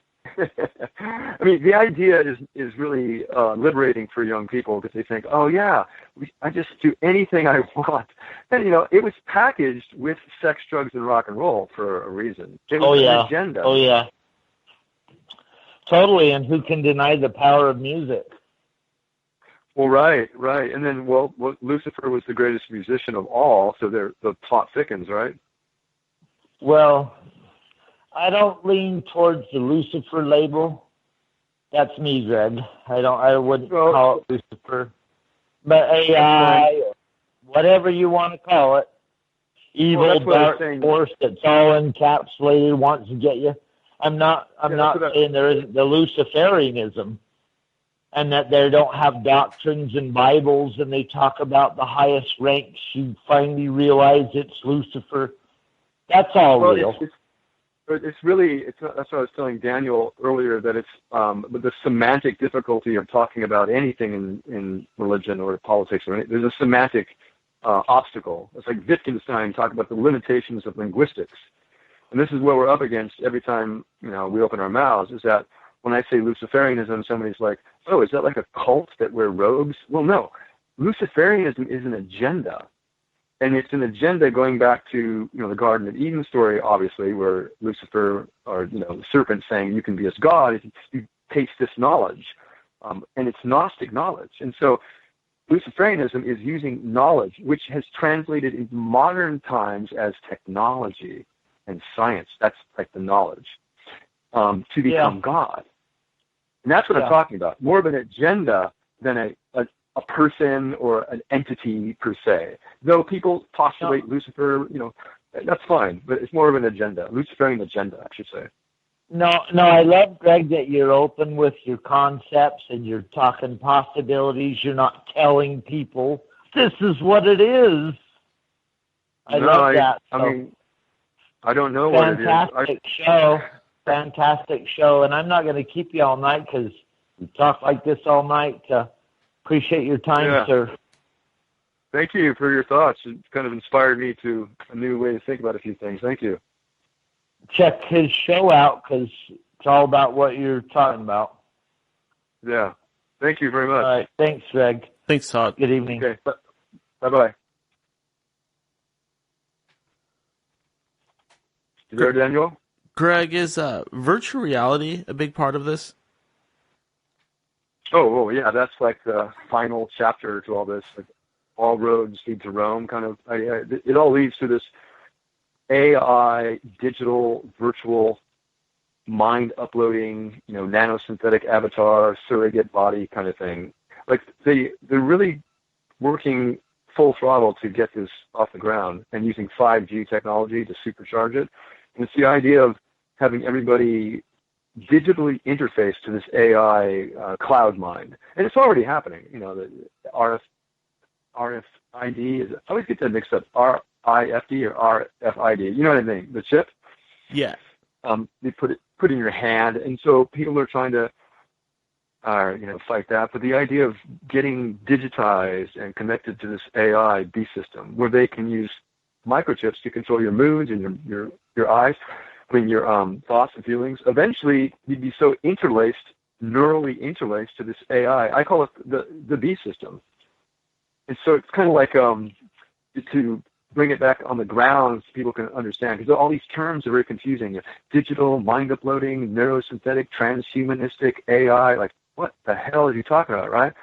It's like the Illuminati masters, you could say. They want this dystopian future where daily life is so abysmal that nothing will be more attractive than the idea of uploading your mind into a synthetic, digital, AI-driven virtual reality. Okay, but once you're in, you're like slave. You're under the program of the software, you could say, right? You know, you get in a game scenario with Oculus glasses or holographic technology, and you're at the whim of the game, really. So yeah, I just got I got the version for the PlayStation 4, and as soon as I tried it, I was like, oh my god, this is the greatest thing ever. Yeah, see, there it is. And then so you're going to get hooked, and it's all going to be bells and whistles and, Christmas time, and it'll get more sophisticated. Eventually, you won't want to do your talk show because you'll be busy inside your holographic world. This is what they want, yeah. Or you'll do it from inside there. You'll be an avatar. I'll communicate to you as a digital avatar, and we'll discuss things over coffee while I sit here in my room. I mean, they're taking it that, but see, it's not going to end happy. I know, again, I'm cynical, right? It's like Steven Spielberg. He's always served the alien deception agenda. He had Close Encounters of the Third Kind. He even did a movie called AI. I mean, how blatant is that? It's called AI. Okay. So what do we have coming up very soon by Steven Spielberg? Ready Player One. You familiar with that? Yeah, same thing. There we go. So it's like envision a dystopian future like Elysium, movie Elysium with Matt Damon, or even Oblivion with Tom Cruise. You have this off-world entity, and it's destroying your post-apocalyptic scenario. So again, Ready Player One, dystopian future where there's a digital Elysium that you could enter into, like the game that you just bought, right? And it's the only way out of your dystopian reality. Like, everything sucks so bad that going into this digital, virtual reality is the most appealing thing, and people will do it more and more. And people are doing it. How many people are staring at their cell phones all day long? Anything but talking to the person next to them. Anything but looking at a tree. They're just staring at the AMOLED screen, moving little images, Snapchat, Instagram, back and forth, Facebook. I mean, there's no end to it, right? Imagine that on steroids. That's what we're going to. So the B system, it's a very real digital AI monitored technological overlay. It's going to be dropped like a net on mankind. And all actions, thoughts, desires, feelings will be governed and monitored and sculpted by this AI B system. It's interlaced into us through nanoparticulates in our blood and microchipping. And when the 5G goes online, this B system, when it takes over, all the chemtrails with the barium and strontium and aluminum that they've been spraying for the past 55 years, and the 5G grid and the AI and the HARP and CERN, it all connects into this digital Skynet. And we're back to the Terminator film, right? Yeah, I think that there's definitely something to it, because they could easily get everybody inside that VR by offering them that VR pornography or virtual reality sex. That's going to get everybody. Who's going to turn that down? It's completely disease-free, no risk of pregnancy. Absolutely, and they're pushing promiscuity. To backpedal for a second, and not to get religious. This whole thing that we're talking about, the entire hour, is about Christianity versus anti-Christianity. That's really what's going on. Luciferian, biblical, right? That's all that's going on. Digital Antichrist. They want an AI, digital, fake Messiah. That's their solution. So if that's the case,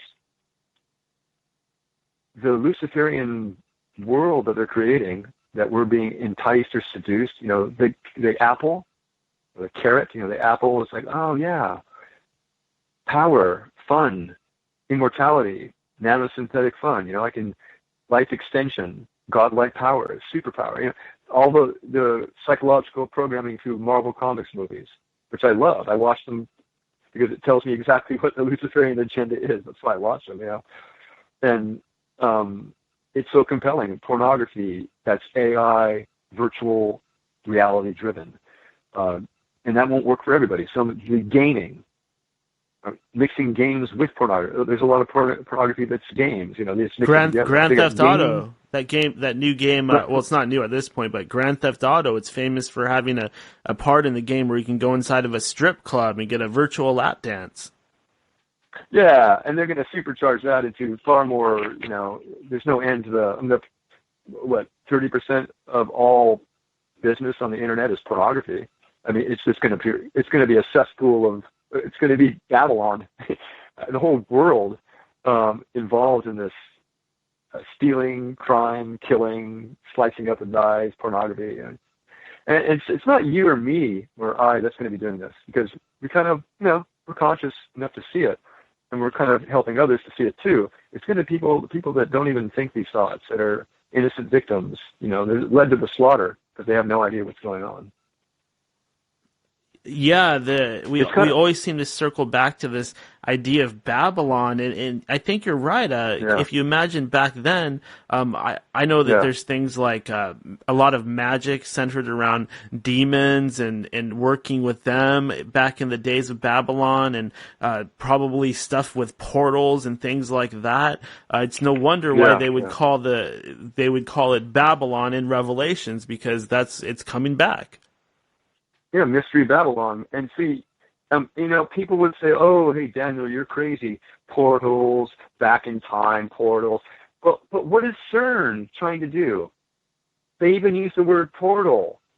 You see, in other words, I think you're right on target, is what you're saying, is that they are trying to resurrect this Mystery Babylon religion and finish what they call the great work. And that's to become gods. This isn't for us. They want to kill.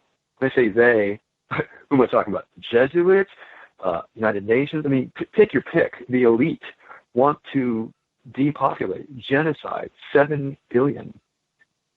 You've heard of the Georgia Guidestones, right? They only want 500 million left so that they can control as slaves. They want worship. They don't want money. They have the money. The Rothschilds have $512 trillion of property and assets and money. They don't need money. They want worship. They want us to worship them like a rock star. That's the game. Slavery, humiliation, murder, blood sacrifice. I mean, these are not, this is not Harry Potter. People don't understand what this is really about. This is mass slaughter. Yeah. We're already seeing it in, I mean, that's the darker side. Yeah, you hear a lot of elaborate theories and a lot of things that tie to spiritualism, but it very well could be that what they really want to do is just kill us all. That's right, genocide. It's in all the literature. The United Nations talks about depopulation, that 3 billion must be gone by 2030. I mean, they're not hiding the fact anymore that they're going to kill us. They already are, using chemtrails, drugs, poor food, GMOs, genocide, war, you name it, right? 1,000 ways to die. It's like people like you and I might get upset, and people say, "What's wrong with you?" Well, I know a few things you don't know, and this is not going to end well. So getting back to what you say about demonic entities, I think they're going to be presented to us as benevolent alien saviors at some point. Whether they're really demonic entities or not, they'll be presented to the world as these alien saviors. And CERN, the Hadron Collider, tearing through the veil to let these entities through, and the D-Wave quantum computers are the facility which will reconstitute their DNA, the battle's on, all that kind of thing. And so it's like a chaotic maelstrom of AI, digitally fueled quantum probabilities, and they can reconfigure reality itself. And from the ashes of all that destruction, their phoenix will rise, this unparalleled power and majesty of, the New World Order autocracy, the Luciferian occult magic, the Mystery Babylon resurrected. And this is really what we're looking at. We're looking at this purely occult, slam dunk takeover of the world. And you also brought up something that was talked about on this program a while ago, but Tomorrowland, there seems to be some kind of a lot of symbolism in those interesting electronic music festivals. No, it's 100% occult. It's the New Age. There's some videos online about Tomorrowland, but what you're looking at, these are big budget productions, multi-million-dollar productions, and it talks about, the book. It opens a book, and it talks about a great person that will come to save, like a savior. The Tomorrowland is programming for the Antichrist Messiah, and I'm not making this up. It's at the Tomorrowland script. They open a huge book up in front of people, and they feed everyone, make sure everyone's on MDMA and acid and the drugs as much as possible, and it's just unity, love, and light, New Age brainwashing. I've known people that have said, "Oh, you don't understand. At these concerts, everybody's in love." I'm like, "Yeah, everyone's frying on Molly. I bet they're in love." How about the next morning when your serotonin's depleted from the base of your spine and you're ready to kill yourself? Where'd the love go? It's all bullshit. It's Luciferian brainwashing. And I went through the New Age. I was at UCSC. I have a bachelor's in psychology.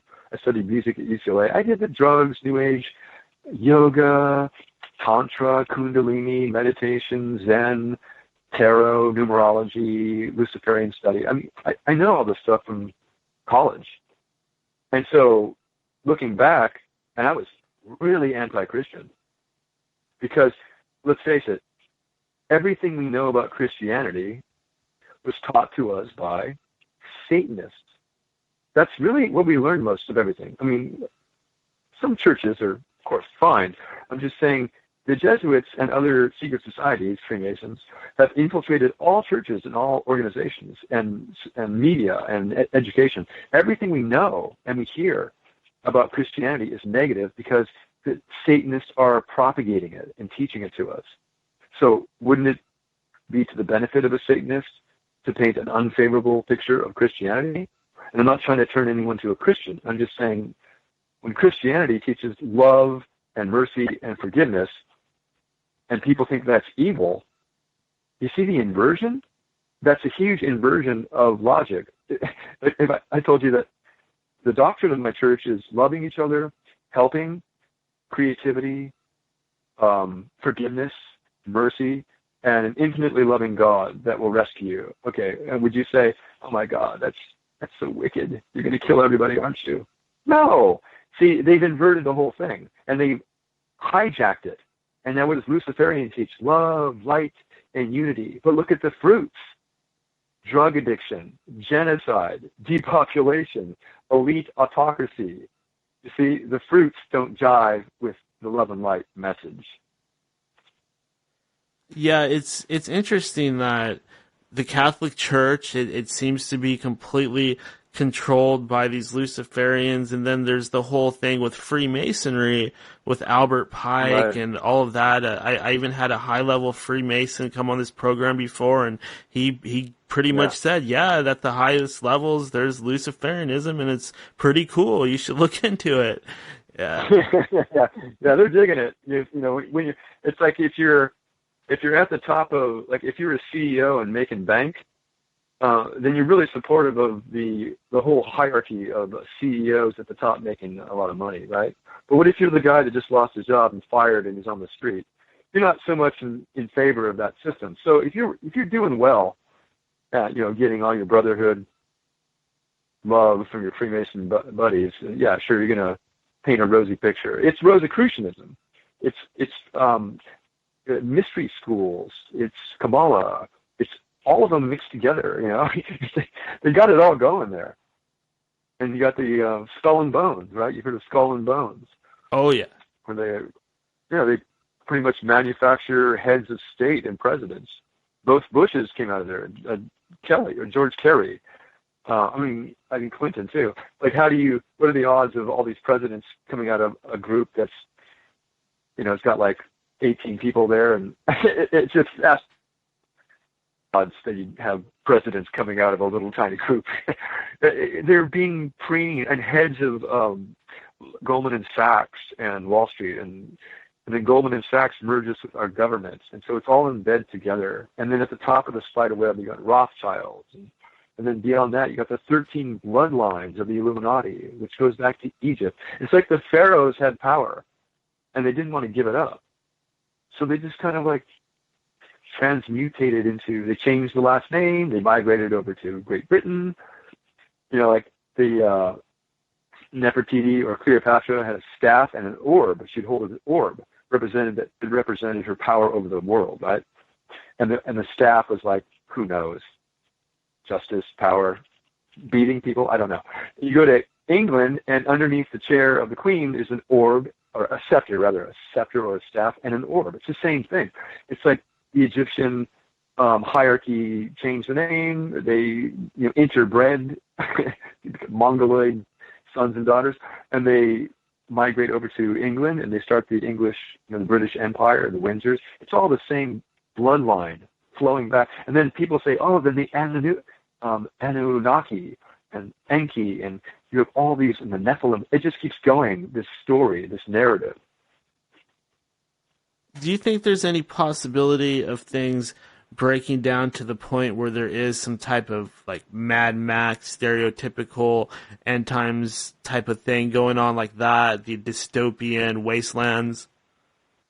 Well, we are seeing that, some of it now. Like, it's not in the future, it's happening now. You had, what was this place? There was like a riot.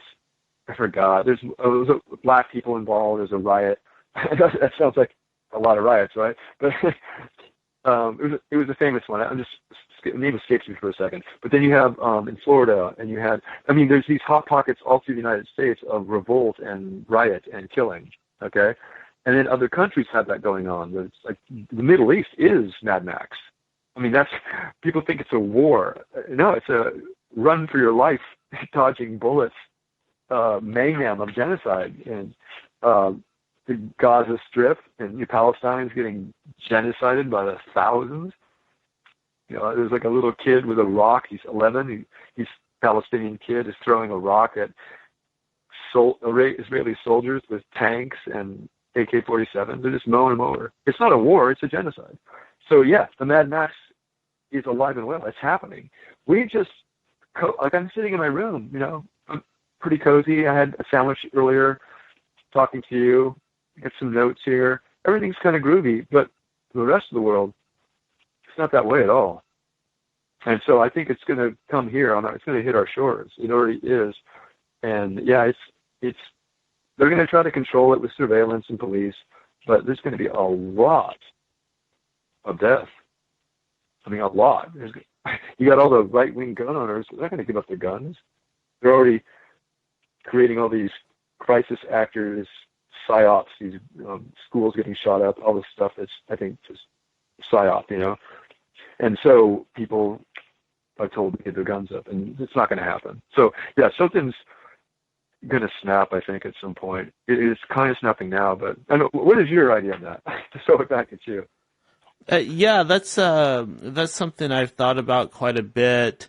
There's times when I thought maybe I should prepare, maybe I should learn to get off the grid and find some alternate form of electricity and save up on various things and collect weapons and learn to organically farm and do things like that. But then there's a part of me that says, what if I spend a lot of time doing that and then the scenario is totally different where I'm running around a city, or who knows what's going to happen? Right. It could be what I talk about. I don't really talk about the Mad Max part of it because I'm looking at the way these people operate, and they don't operate through violence as much as they do through mind control. And that's why I wrote the thing on my Twitter page that said that these Luciferians figured out they could use mind control to control people by changing the descriptions of reality, which leads to scientism and everything I've been talking about tonight, right? So it wouldn't be I say it this way sometimes, you got 1984, where you've got a jackboot on your throat for the rest of eternity. Violence, right? Keep them down with violence. But they learned a long time ago that's not very effective. You get too many people to control. But Brave New World, as opposed to 1984, Aldous Huxley's Brave New World is a different idea, using test tube babies and soma, which is a drug you take to feel better, and teaching that marriage is bad and outlawing marriage and changing words and scientific dictatorship a neo-scholastic fascism, kind of like a neo-scholastic fascism where the academics rises to power, which is what we're seeing, which is the topic of my book. I see this happen, and I'm writing about it. And you have a technological autocracy where the elite control and shape. And so it could just keep going that direction. There's not a lot of Mad Max stuff. There's just this vice-like surveillance control grid. And if AI kicks in with the 5G grid that they're rolling out, creating 5G technology, well, then you're going to be seeing things like micro, nano chips in the air, in the soil, in your bloodstream. Like the whole world will be online in a virtual reality digital grid. The Borg. The Borg. This is the idea. The thing that I write about is that. I don't write about the Mad Max scenario because, sure, that may happen, but I think they're trying to plug everybody in. It's Ready Player One for the rest of your life, but it's like having your liver eaten out by, the story of Icarus, I guess, or Prometheus, forever. Like, they don't want you to be happy. Like, they want to get you in, seduce you in, the angel of light, seduce you in with technology. I mean, what is happening with that? Everyone has cell phones. Did it start as cell phones? No, it started as telephone. And then it was like watching television, this hypnotic box where they could program you. What do they call, when they program you, what do they call it? You're going to watch a program. They're programming your mind. Stay tuned for the next program. It's like they're telling you what they're doing. And so we keep moving right along. We have, desktop computers, laptops, cell phones. And then you have digital interface. You have Google glasses. And there'll be microchips in the brain. I mean, I don't see it not going that direction right now. I see that's where it's going. What's really scary are these drones. Now they've got them for less than $1,000. You can get one and fly it around with your cell phone, and they're pretty technologically advanced, and they could sneak right up on you. Yeah, this is, again, the idea of getting the masses to fight for their masters. Like, they want you to be a surveillance junkie. They want you to spy on your friend. They want someone to call up and say, hey, there's this program called End of Days, and they're saying this stuff that's really against the government or whatever. And so, you need to shut it down. They want people to tattle on each other. They want the drones in the air. They want us to help. And again, we're back to this occult Kabbalah philosophy, the Kabbalah, that it's like the movie called Tomorrowland, not the EDM concert that we talked about, but the movie, where the anti-hero at the end says, well, we showed you all these films of war and pestilence. We painted this gruesome, horrible picture of dystopian futures. And we thought it would dissuade you away from going that direction and make you think. But you loved it. You ate it up. You went to more movies. You bought the books. You supported it. You asked for more war movies and sci-fi, dystopian futures, Elysium, Terminator, like we couldn't get enough. Okay, so that movie's very interesting because it's actually giving away the game. They are programming us to like and want these things, to walk right into it. They want us to create the world for them. That is alchemical Kabbalah. That's Hermetic. As it is above, so it shall be below. They create the above, connecting with these, interdimensional spirits, if you will, rituals, and they transform the below. We're the below. And so by working on ritualistic magic, of course, it's called science too. It's called quantum entanglement, whatever you want to call it, to effectually change what we are and what is going to be through Kabbalistic reconfiguration of reality. So we're to blame.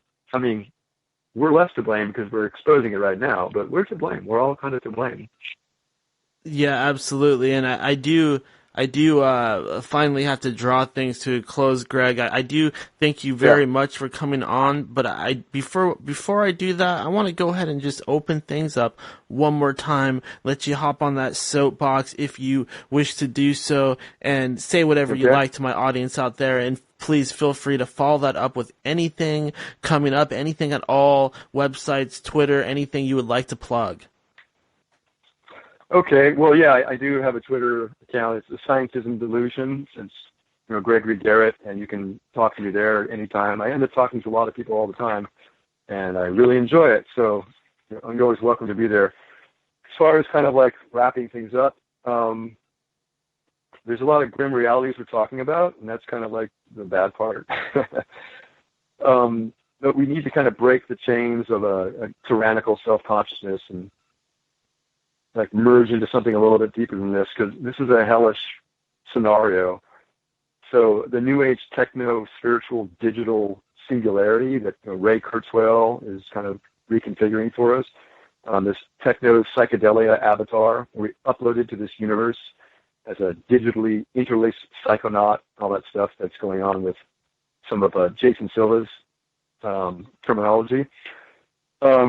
It's nothing other than this. It's a Gnostic Luciferian deception, all the way to cybernetic hell, is what it is. So, though this is an extreme thing to do, we have to kind of unplug at this point. Like less cell phone, less interlacing and interfacing with digital apparatus, less and less of it.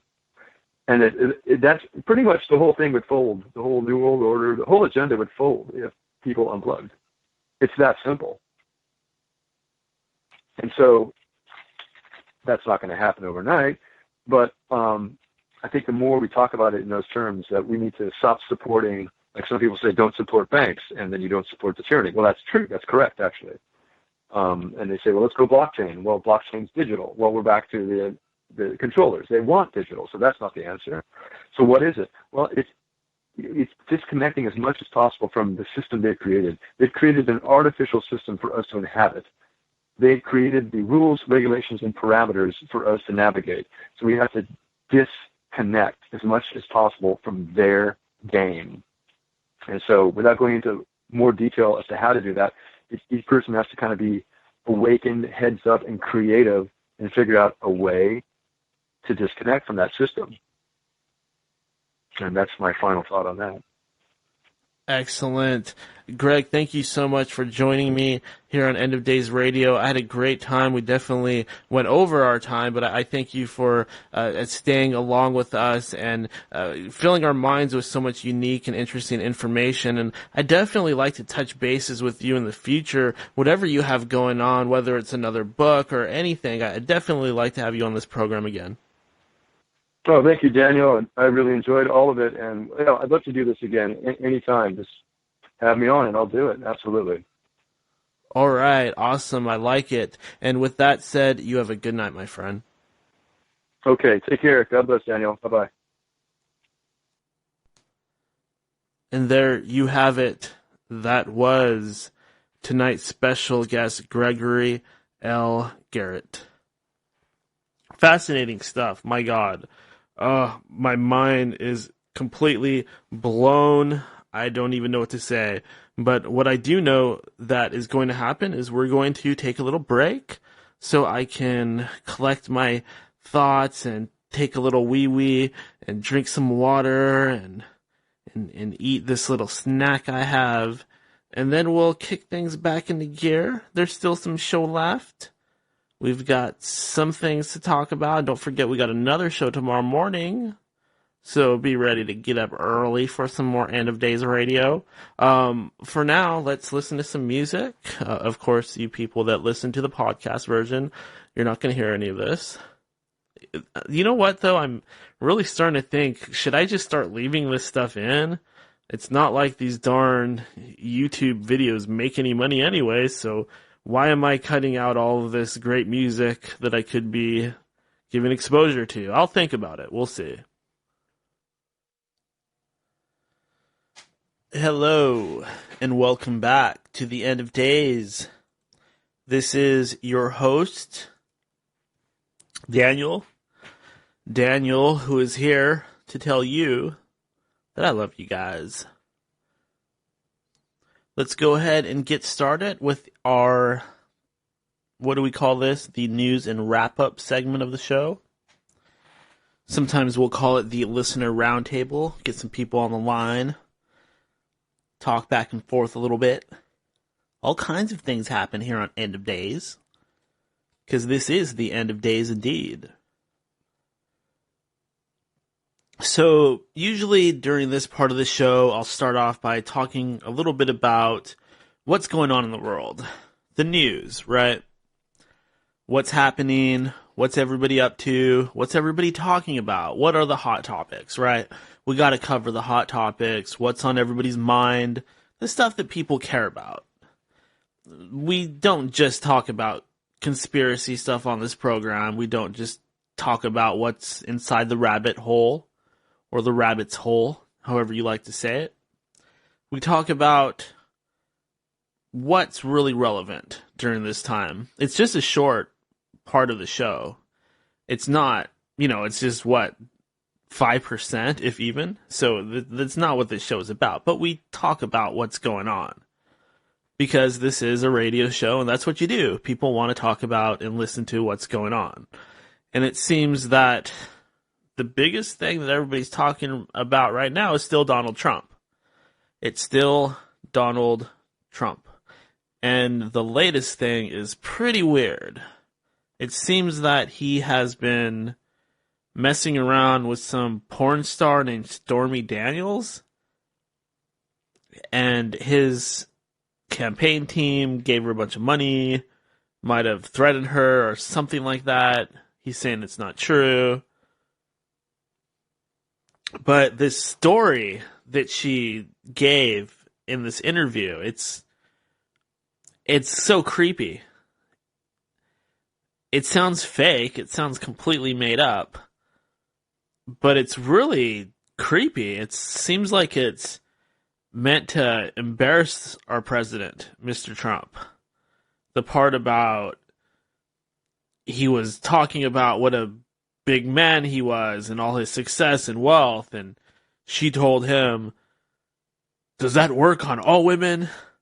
And then he got embarrassed, and somehow it turned into him bending over and dropping his pants and her spanking him with a rolled-up magazine?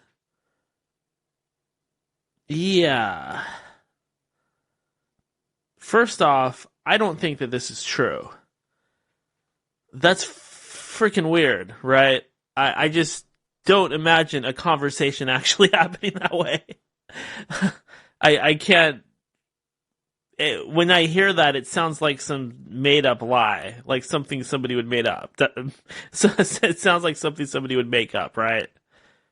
Like this wild scenario. It sounds like one of those letters that people would write into Penthouse, but those letters were actually fake. That's the way that it sounds. It sounds like something some dummy porn star lady would come up with. And she obviously has no respect for herself, considering what she's doing with her life. She obviously has no shame, and she's choosing to air this dirty laundry in front of America. I'm sure that she's being paid by the left, obviously. I mean, why would she be doing any of this? Why would she be trying to embarrass our president to such a high degree? I can't help but find that to be a little disgusting. I mean, why... if that really happened, it's bad enough that that even happened.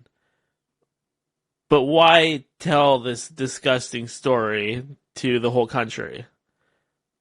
And not only humiliate yourself, but humiliate somebody else that happens to be the president. Is she hoping for book deals? Is she being paid under the table? Probably all of those things, right? And it's really sad. It's sad that we're having an issue like this with all of the Me Too stuff, the legitimate cases of these men in powerful positions either outright assaulting women or coercing them into compromising sexual situations. It's terrible. It's terrible. And it's terrible that so many fake sort of things are popping up because of that. Obviously, the majority of them are real, which is sad. I think it started with Bill Cosby, and we're getting a little off track here. Charlie Sheen. There's a whole long list. Like, I tried to come up with all of these guys that were getting in trouble for sexual harassment and put them like all in order, like a family tree or a lineage chart, but I got too confused and I just forgot all the names. But it seems to be a big deal nowadays, right? Like, you constantly hear of these stories coming forward, and it's just so shameful, and these guys, they bury their heads in the sand and hide away and, you know, try to just... Oh, somebody's calling. Hello. Hello. Hey there, buddy. What's going on, Daniel? Not much. Just talking about this story in the news about President Mr. Trump and this former porn star Stormy Daniels. Well, that's what caused me to call in, or back in, was I know people are disgusted, but I'm like kind of proud of the president. You're proud of him? Yeah, see, 2006, there's all these girls around.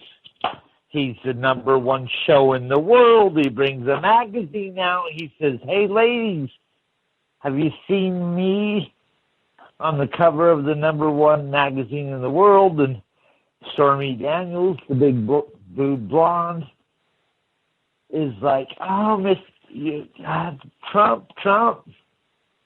She smacks him on the ass with the fucking magazine. He didn't take his shorts off. That's what I heard. What's wrong with that? The president of Viral Man? Yeah, I suppose that. I mean, it could be a lot worse. I wouldn't go just, hey, down to the strip club and screw some girl. I don't think he did either. He took a picture. She had him in a compromising, smack your ass, Mr. President. That's not a horrible sounding thing. Yeah, unfortunately, in this day and age, a lot of people are doing that. They're trying to set each other up, and like, you could get on the internet with a girl and she's saying, ooh, show me your penis. Come on, Big Daddy, show me your penis. And you're finally like, oh yeah, I'm gonna show her my wang, and you pull it out, and then she saves the video or she saves the picture. Next thing you know, she's demanding money, or she's just putting it out there just to hurt you. Wow, yeah.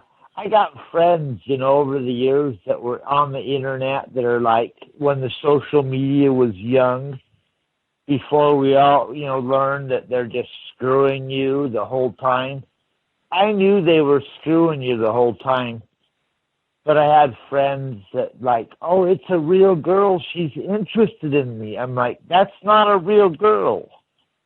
No, she's from Malaysia. She lives on a tropical beach. Look how beautiful she is. I'm like, that's not a real girl. Yeah. Look at the English. It's not proper English. Yeah, unfortunately, there's a lot of that too. A lot of these dating websites, most of the profiles on there are fake. Yeah, it's 60%. No, let's say 75. This is my guess. Is AI. It's bots. Yeah, and that's... then you're you know what, Daniel, your guest talked about some pretty potent topics. Part of it, the AI, what we know about what they're doing, what they've allowed to do. And they've left all our computers open in the back door so anyone in the world can spy on you, let alone them. Yeah, this is true. So, they've actually, like I was talking with Greg, our guest tonight, I remember back in the 90s, and I know you and me, we've had this conversation many times, and I've said this probably a million times to you, but back then when I was a kid, they were talking about Project Echelon, and they were listening into every single word that we'd say, and this was back then, before they even had any of the computers or anything like they have now. It's like ancient history. And then what they're doing there, but now, Daniel, it's so everyone has to have a smart meter, Daniel. Wi-Fi, electronic signals coming through your walls. Man, they got a 3D picture of you. Oh, no doubt about it. I mean, we could go really down the rabbit hole here and talk about some of these patents that exist in the registry for mind control devices, devices that are designed to stimulate those parts of the body and the brain that control our thought processes and our emotions and our moods and things of that nature. And of course it works. It works just like a drug, just through different means. And this is some powerful stuff. They can not only see what you're thinking, but also control what you're thinking. Yeah. We talked about that V2K. There's so many technologies. All of our embassy was cleared out in Cuba because 40 people claim to be being hit by freaking beams that are just driving them out of their minds. Yeah, exactly. That was in the papers all across the United States. Well, on the last show we did, our Patty Lee, she talked about how some of these weapons you could just order them on the internet. Ooh, that show's so good, and I like your title for the show, Under the Skin. Oh yeah, because that's what they are. They're digging in under the, taking your joints out. How cold-blooded is that? Like take your knees when you want to run around, play basketball, run in the sun. You know what it is, Todd? You know what it is it's so frustrating because it's like I just wish I was Superman and I could just end all of this personally and be everybody's hero and go and shut down the Illuminati, and they'd try to stop me with tanks and I just blow them away. And yeah, I wish it was like that. It is though, because if you're still sitting here breathing, they haven't killed you, and there is still hope for the world. And we live in the United States, where it's the most glorious, beautiful country on earth, where the sun shines all the time, at least for Todd, the moment. do you work tomorrow? Yes. So you stay up late talking to me here on the show, and you probably don't even get all your sleep. Only when you're having a show. I'm like, oh, Daniel's having a show. Fuck, I gotta stay up. You must have a hell of a time the next day.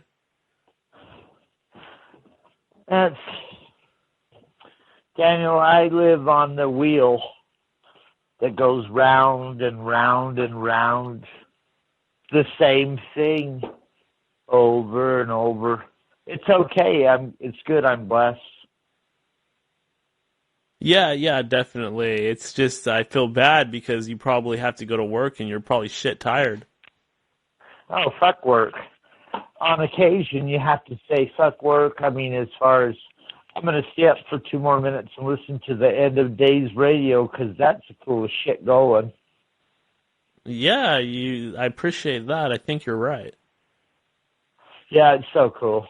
And I had to just raise the deeper couple more points because your guest, he's right there. I like you kept the possibilities open.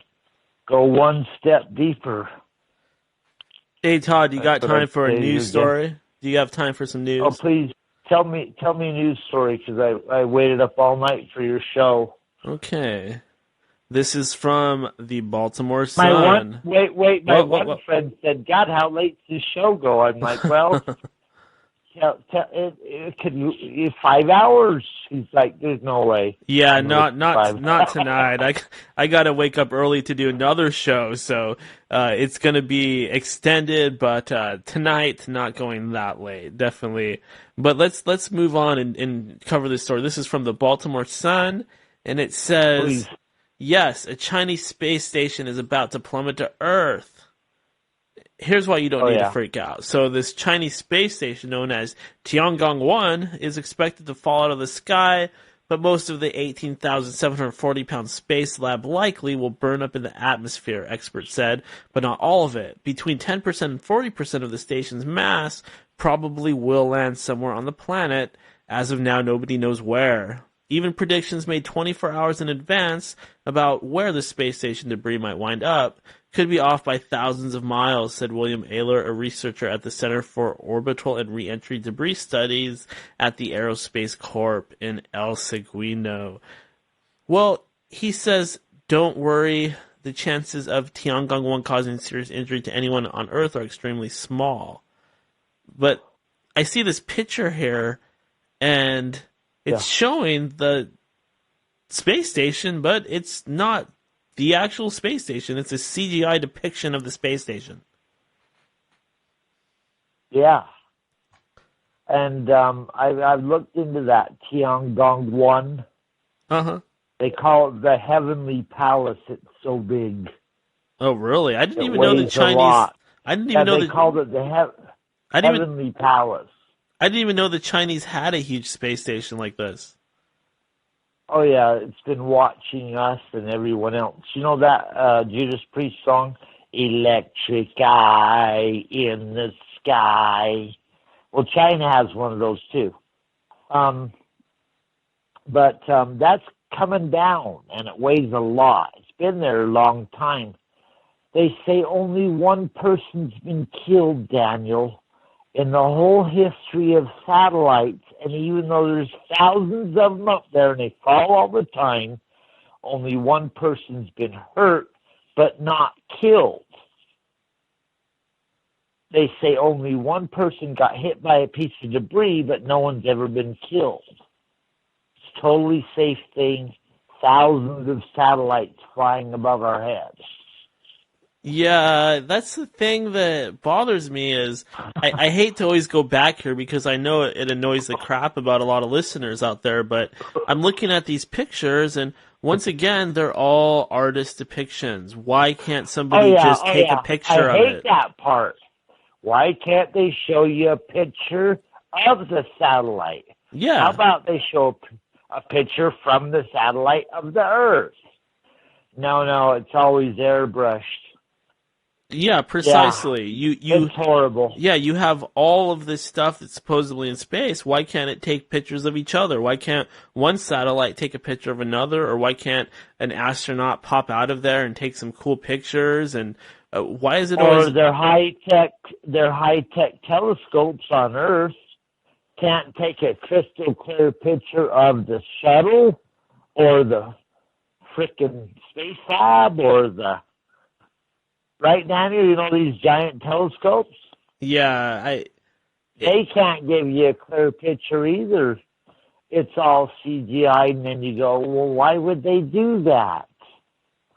Because they didn't do it? Yeah, well, it's really hard to say exactly why they're trying to do this to us, but I can't help but be disturbed by it because I love all that space stuff. I love Star Trek and Star Wars and all of that stuff. I want to go to the outer reaches, too, and meet the Anunnaki, but not really. No, I'm just teasing on that. Man has to leave the Earth. Arthur C. Clarke, all these science fiction writers, Jules Verne. Where is our Earth going? Daniel, are they going to liberate us like the old science fiction novels, or are they going to enslave us? Like the ancient civilizations all were. Well, here's what's curious about that.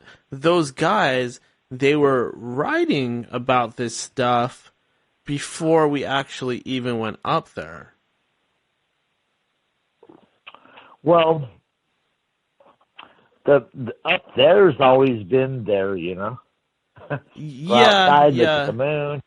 Yeah, it's always been up there, but it kind of makes you wonder, is all of this space exploration stuff, is it kind of coming from the fantasy world? Well, all the Masons involved, putting the Masonic Lodge on the moon or whatever, that's a weird story. You know how there's some weird, the astronauts are all involved, they put a lodge on the moon. Isn't that weird? Yeah, you would think that if you're actually up on the moon's much larger than any state or anything like that. So if you're actually up there, you should be looking into vast expanses of territory. You should see caverns. You should see a landscape as far as the eye could see. But if you look at those moon landing videos, it all seems to drop off at about 15 feet. What I think is weird is all the people involved in that are members of a Masonic lodge. Yeah, that's disturbing that's as what well. I think's weird. And in the poses they do, be a member of this. Come on, guys. In the pictures that they take, they actually are doing Masonic poses while they're holding the flag. So, I know George Washington's a Mason. George Mason, great actor. George Washington was a Mason. Many people were Masons. Yay! Good Masons, bad Masons. So that's not where the power lies. Well, but it was at times. Yeah. The reason why that is because they came to the New World, and this was supposed to be the New World, and that's why it's called the New World Order, because it's all about creating a new world, and the agenda that's going on nowadays was still going on back then, or, previously it was going on then. So because of that, what we saw going on when this country was being explored and settled, that tied right back to all of those secret societies and things like that. Well, I'll tell you what it is there's a faction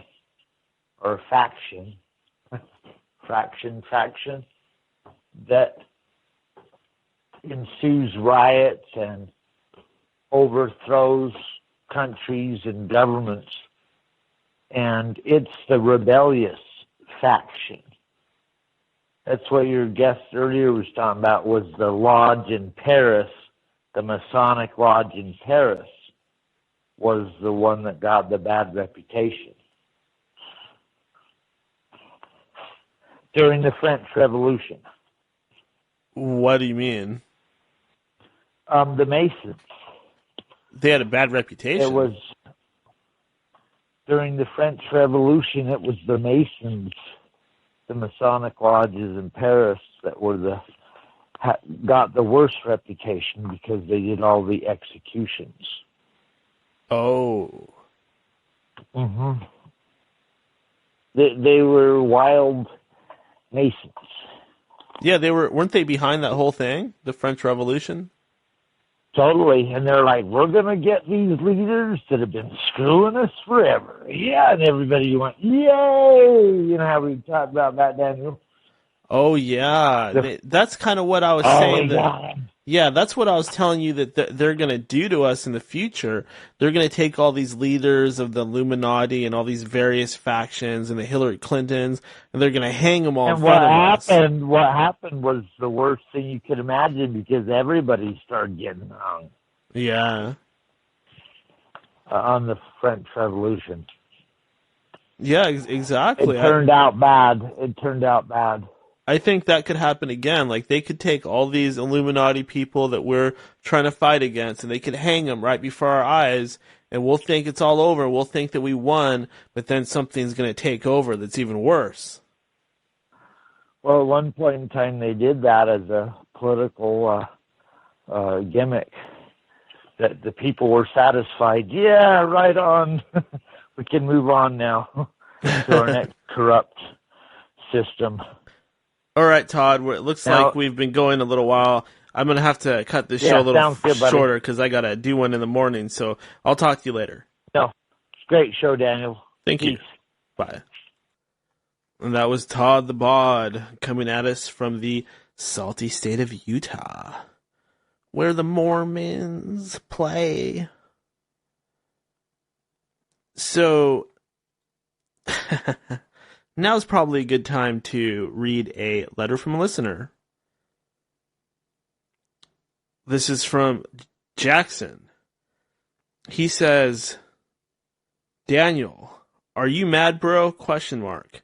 Why so serious? Question mark.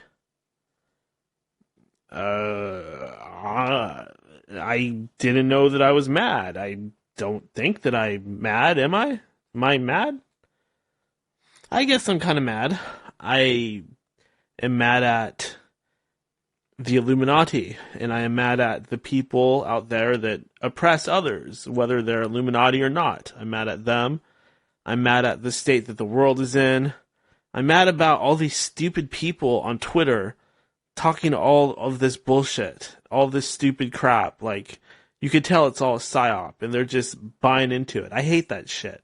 All these people around me that are buying into the mind control, and they're believing it, and they don't even question it, and they just take it as fact like the dumb little sheep that they are. It drives me crazy. I just want to slap them and say, hey, wake up, you must wake up. But I can't do that because I would be arrested or even beaten up if I do that to the wrong person. So I get frustrated. Yeah, I get mad. And it's not just that. It's just, I get sick of this world sometimes, mainly because of the state that it's in. Like, I remember growing up in school, and people were pretty freaking stupid. Like, it was all about your petty little social class at the time, like where you stood in the hierarchy. And it's the same way in the adult world. It's all about how much money you have and what you can do for me. It's really disgusting.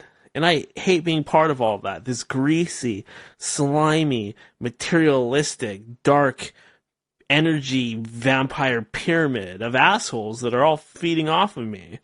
I hate that. I hate having to work endlessly so I can have so little. This society and the way things are set up, it sucks. I mean, yeah, we have access to a lot of things here in America, and there's a lot of spoiled little brats out there that go around talking a lot of smack without the life experience to back it up. But it's not like it is here everywhere. There are some places out there that are really in a bad state. There's people that are just getting bricks thrown at their heads and cut with broken bottles. There's people that are starving to death. There's all kinds of bad things going on, and I totally get that. And I find it to be disgusting that in some way we're feeding off of them, like those people in those Chinese factories that make our shoes and make our iPads and our iPhones. Well, I'm using the iPads and the iPhones and wearing the shoes, and that makes me feel like shit even more. I'm not saying I'm going to give it up. I'm not some freaking hippie weirdo. I'm not going to stop eating meat either. I love meat. I think it's delicious. Am I yelling? I guess I am mad. Let's move on. I did see a great tweet from Donald Trump. Let me see if I can't find it. I thought it was pretty inspiring. I like to be as realistic and honest about Trump as possible. I'm not some Republican or right-winger, but I support the president. I think he's a guy that he's a little bit closer to a real person than a lot of these politicians. He's a celebrity. I think that makes him a little bit more removed from the typical slimeball politician. And he said today on Twitter, let's see, "The Second Amendment will never be repealed!" ! As much as Democrats would like to see this happen, and despite the words yesterday of former Supreme Court Justice Stevens, in capital letters he writes, "No way, period. We need more Republicans in 2018 and must always hold the Supreme Court." Now, I don't really care that much about the Republican thing, but I do like the fact that he's standing up for the Second Amendment. It's good to see a president of our country actually standing up for our Bill of Rights and taking it seriously and telling us that he's going to protect it. That is inspiring, regardless of how you feel about the guy. Whether you hate him, you love him, whatever. I find that to be inspiring. And I'm sorry if that makes you hate me, or it makes you think that I'm stupid. I'm just being honest. Also, And I know a lot of people, they think that it's dumb for me to give my opinion, like I'm going to alienate large swaths of the audience. You know what? If you think that way, you simply don't know what you're talking about. People want to listen to somebody with an opinion, not some boring fence rider who really has nothing to say and just sucks everybody's dick all the time. That's boring. People want to hear an opinion that they can either polarize for or against. They don't want to sit here and listen to the same shit that everybody says, that all of their friends say at work. You know, you bring up a hot topic, a controversy, and they all get quiet because nobody wants to be that guy with an opinion.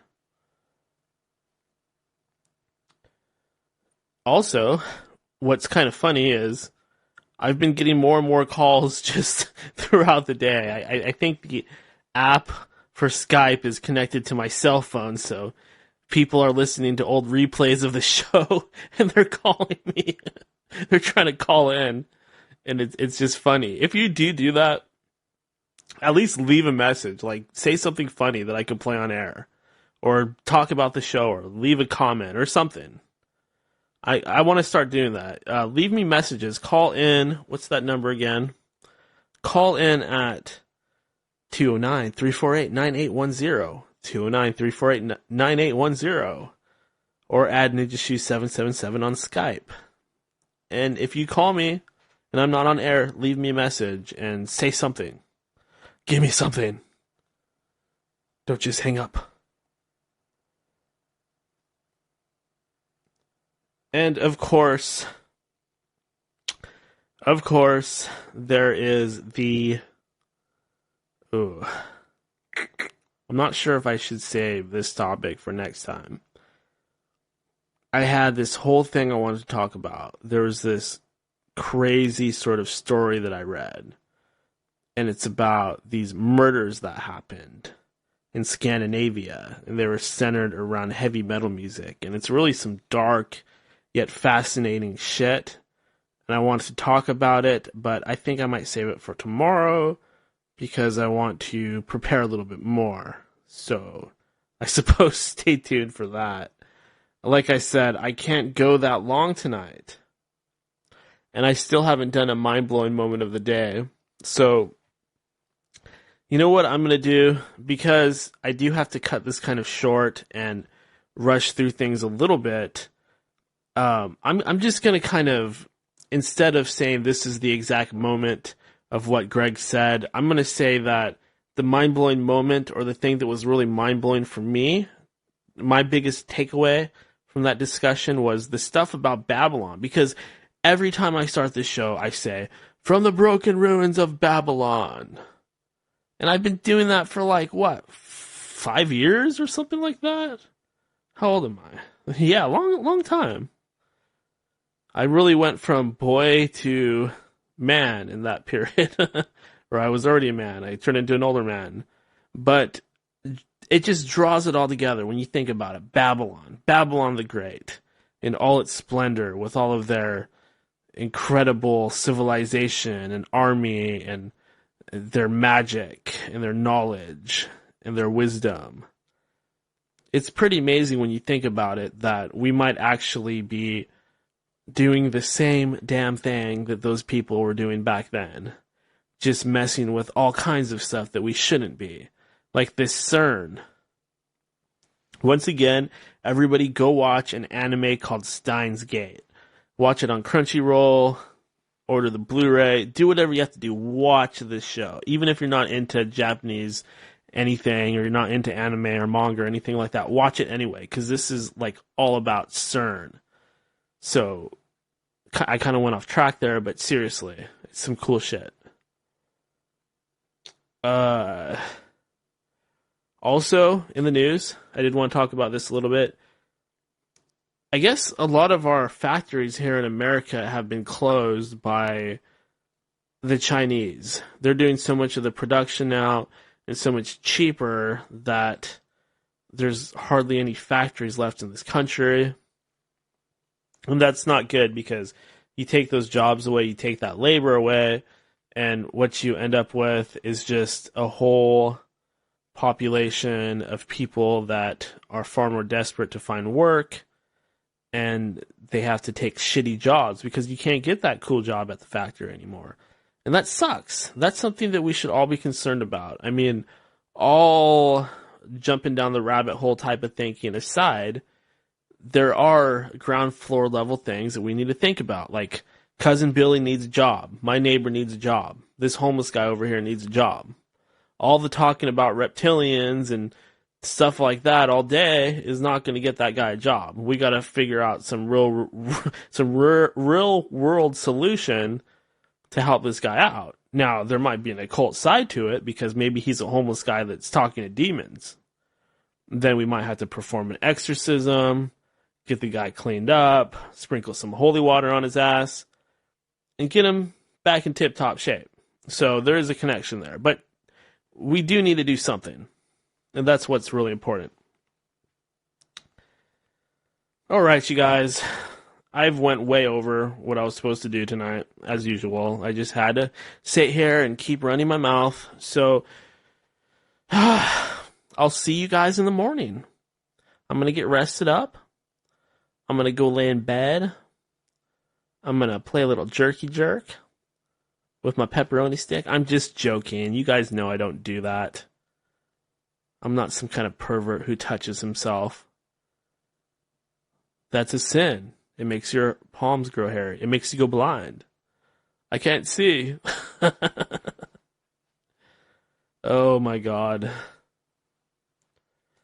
Well, you guys, first of all, I love you guys. You listeners out there, you are the ones that keep this show going. You hardcore fans, those friends of mine out there that listen to this show time in and time out. You guys, truly, you are the wind beneath my wings. I love you. And I hope that you continue to join me and continue to fly with me through the night aboard this beautiful black shiny spaceship we call the Black Ship as we cruise stealthily through the void, just us all alone, reflecting on our true nature as we drift and we drift and we drift. It's just you and me and you as we drift along and we absorb the light of a dying star. Oh, it's so magical. But seriously, I'll talk to you guys in the morning.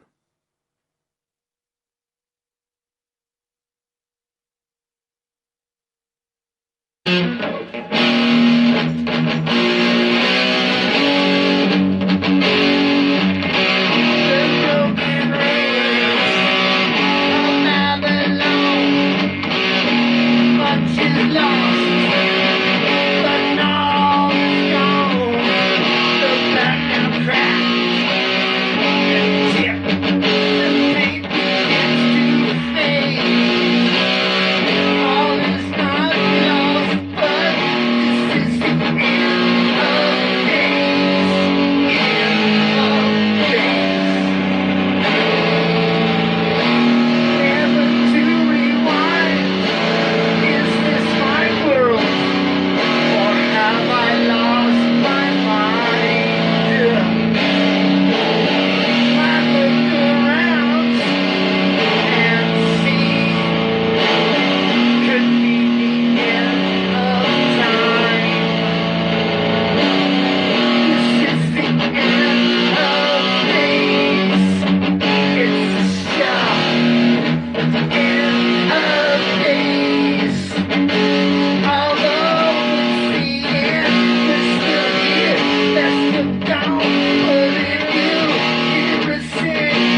Fuck yeah.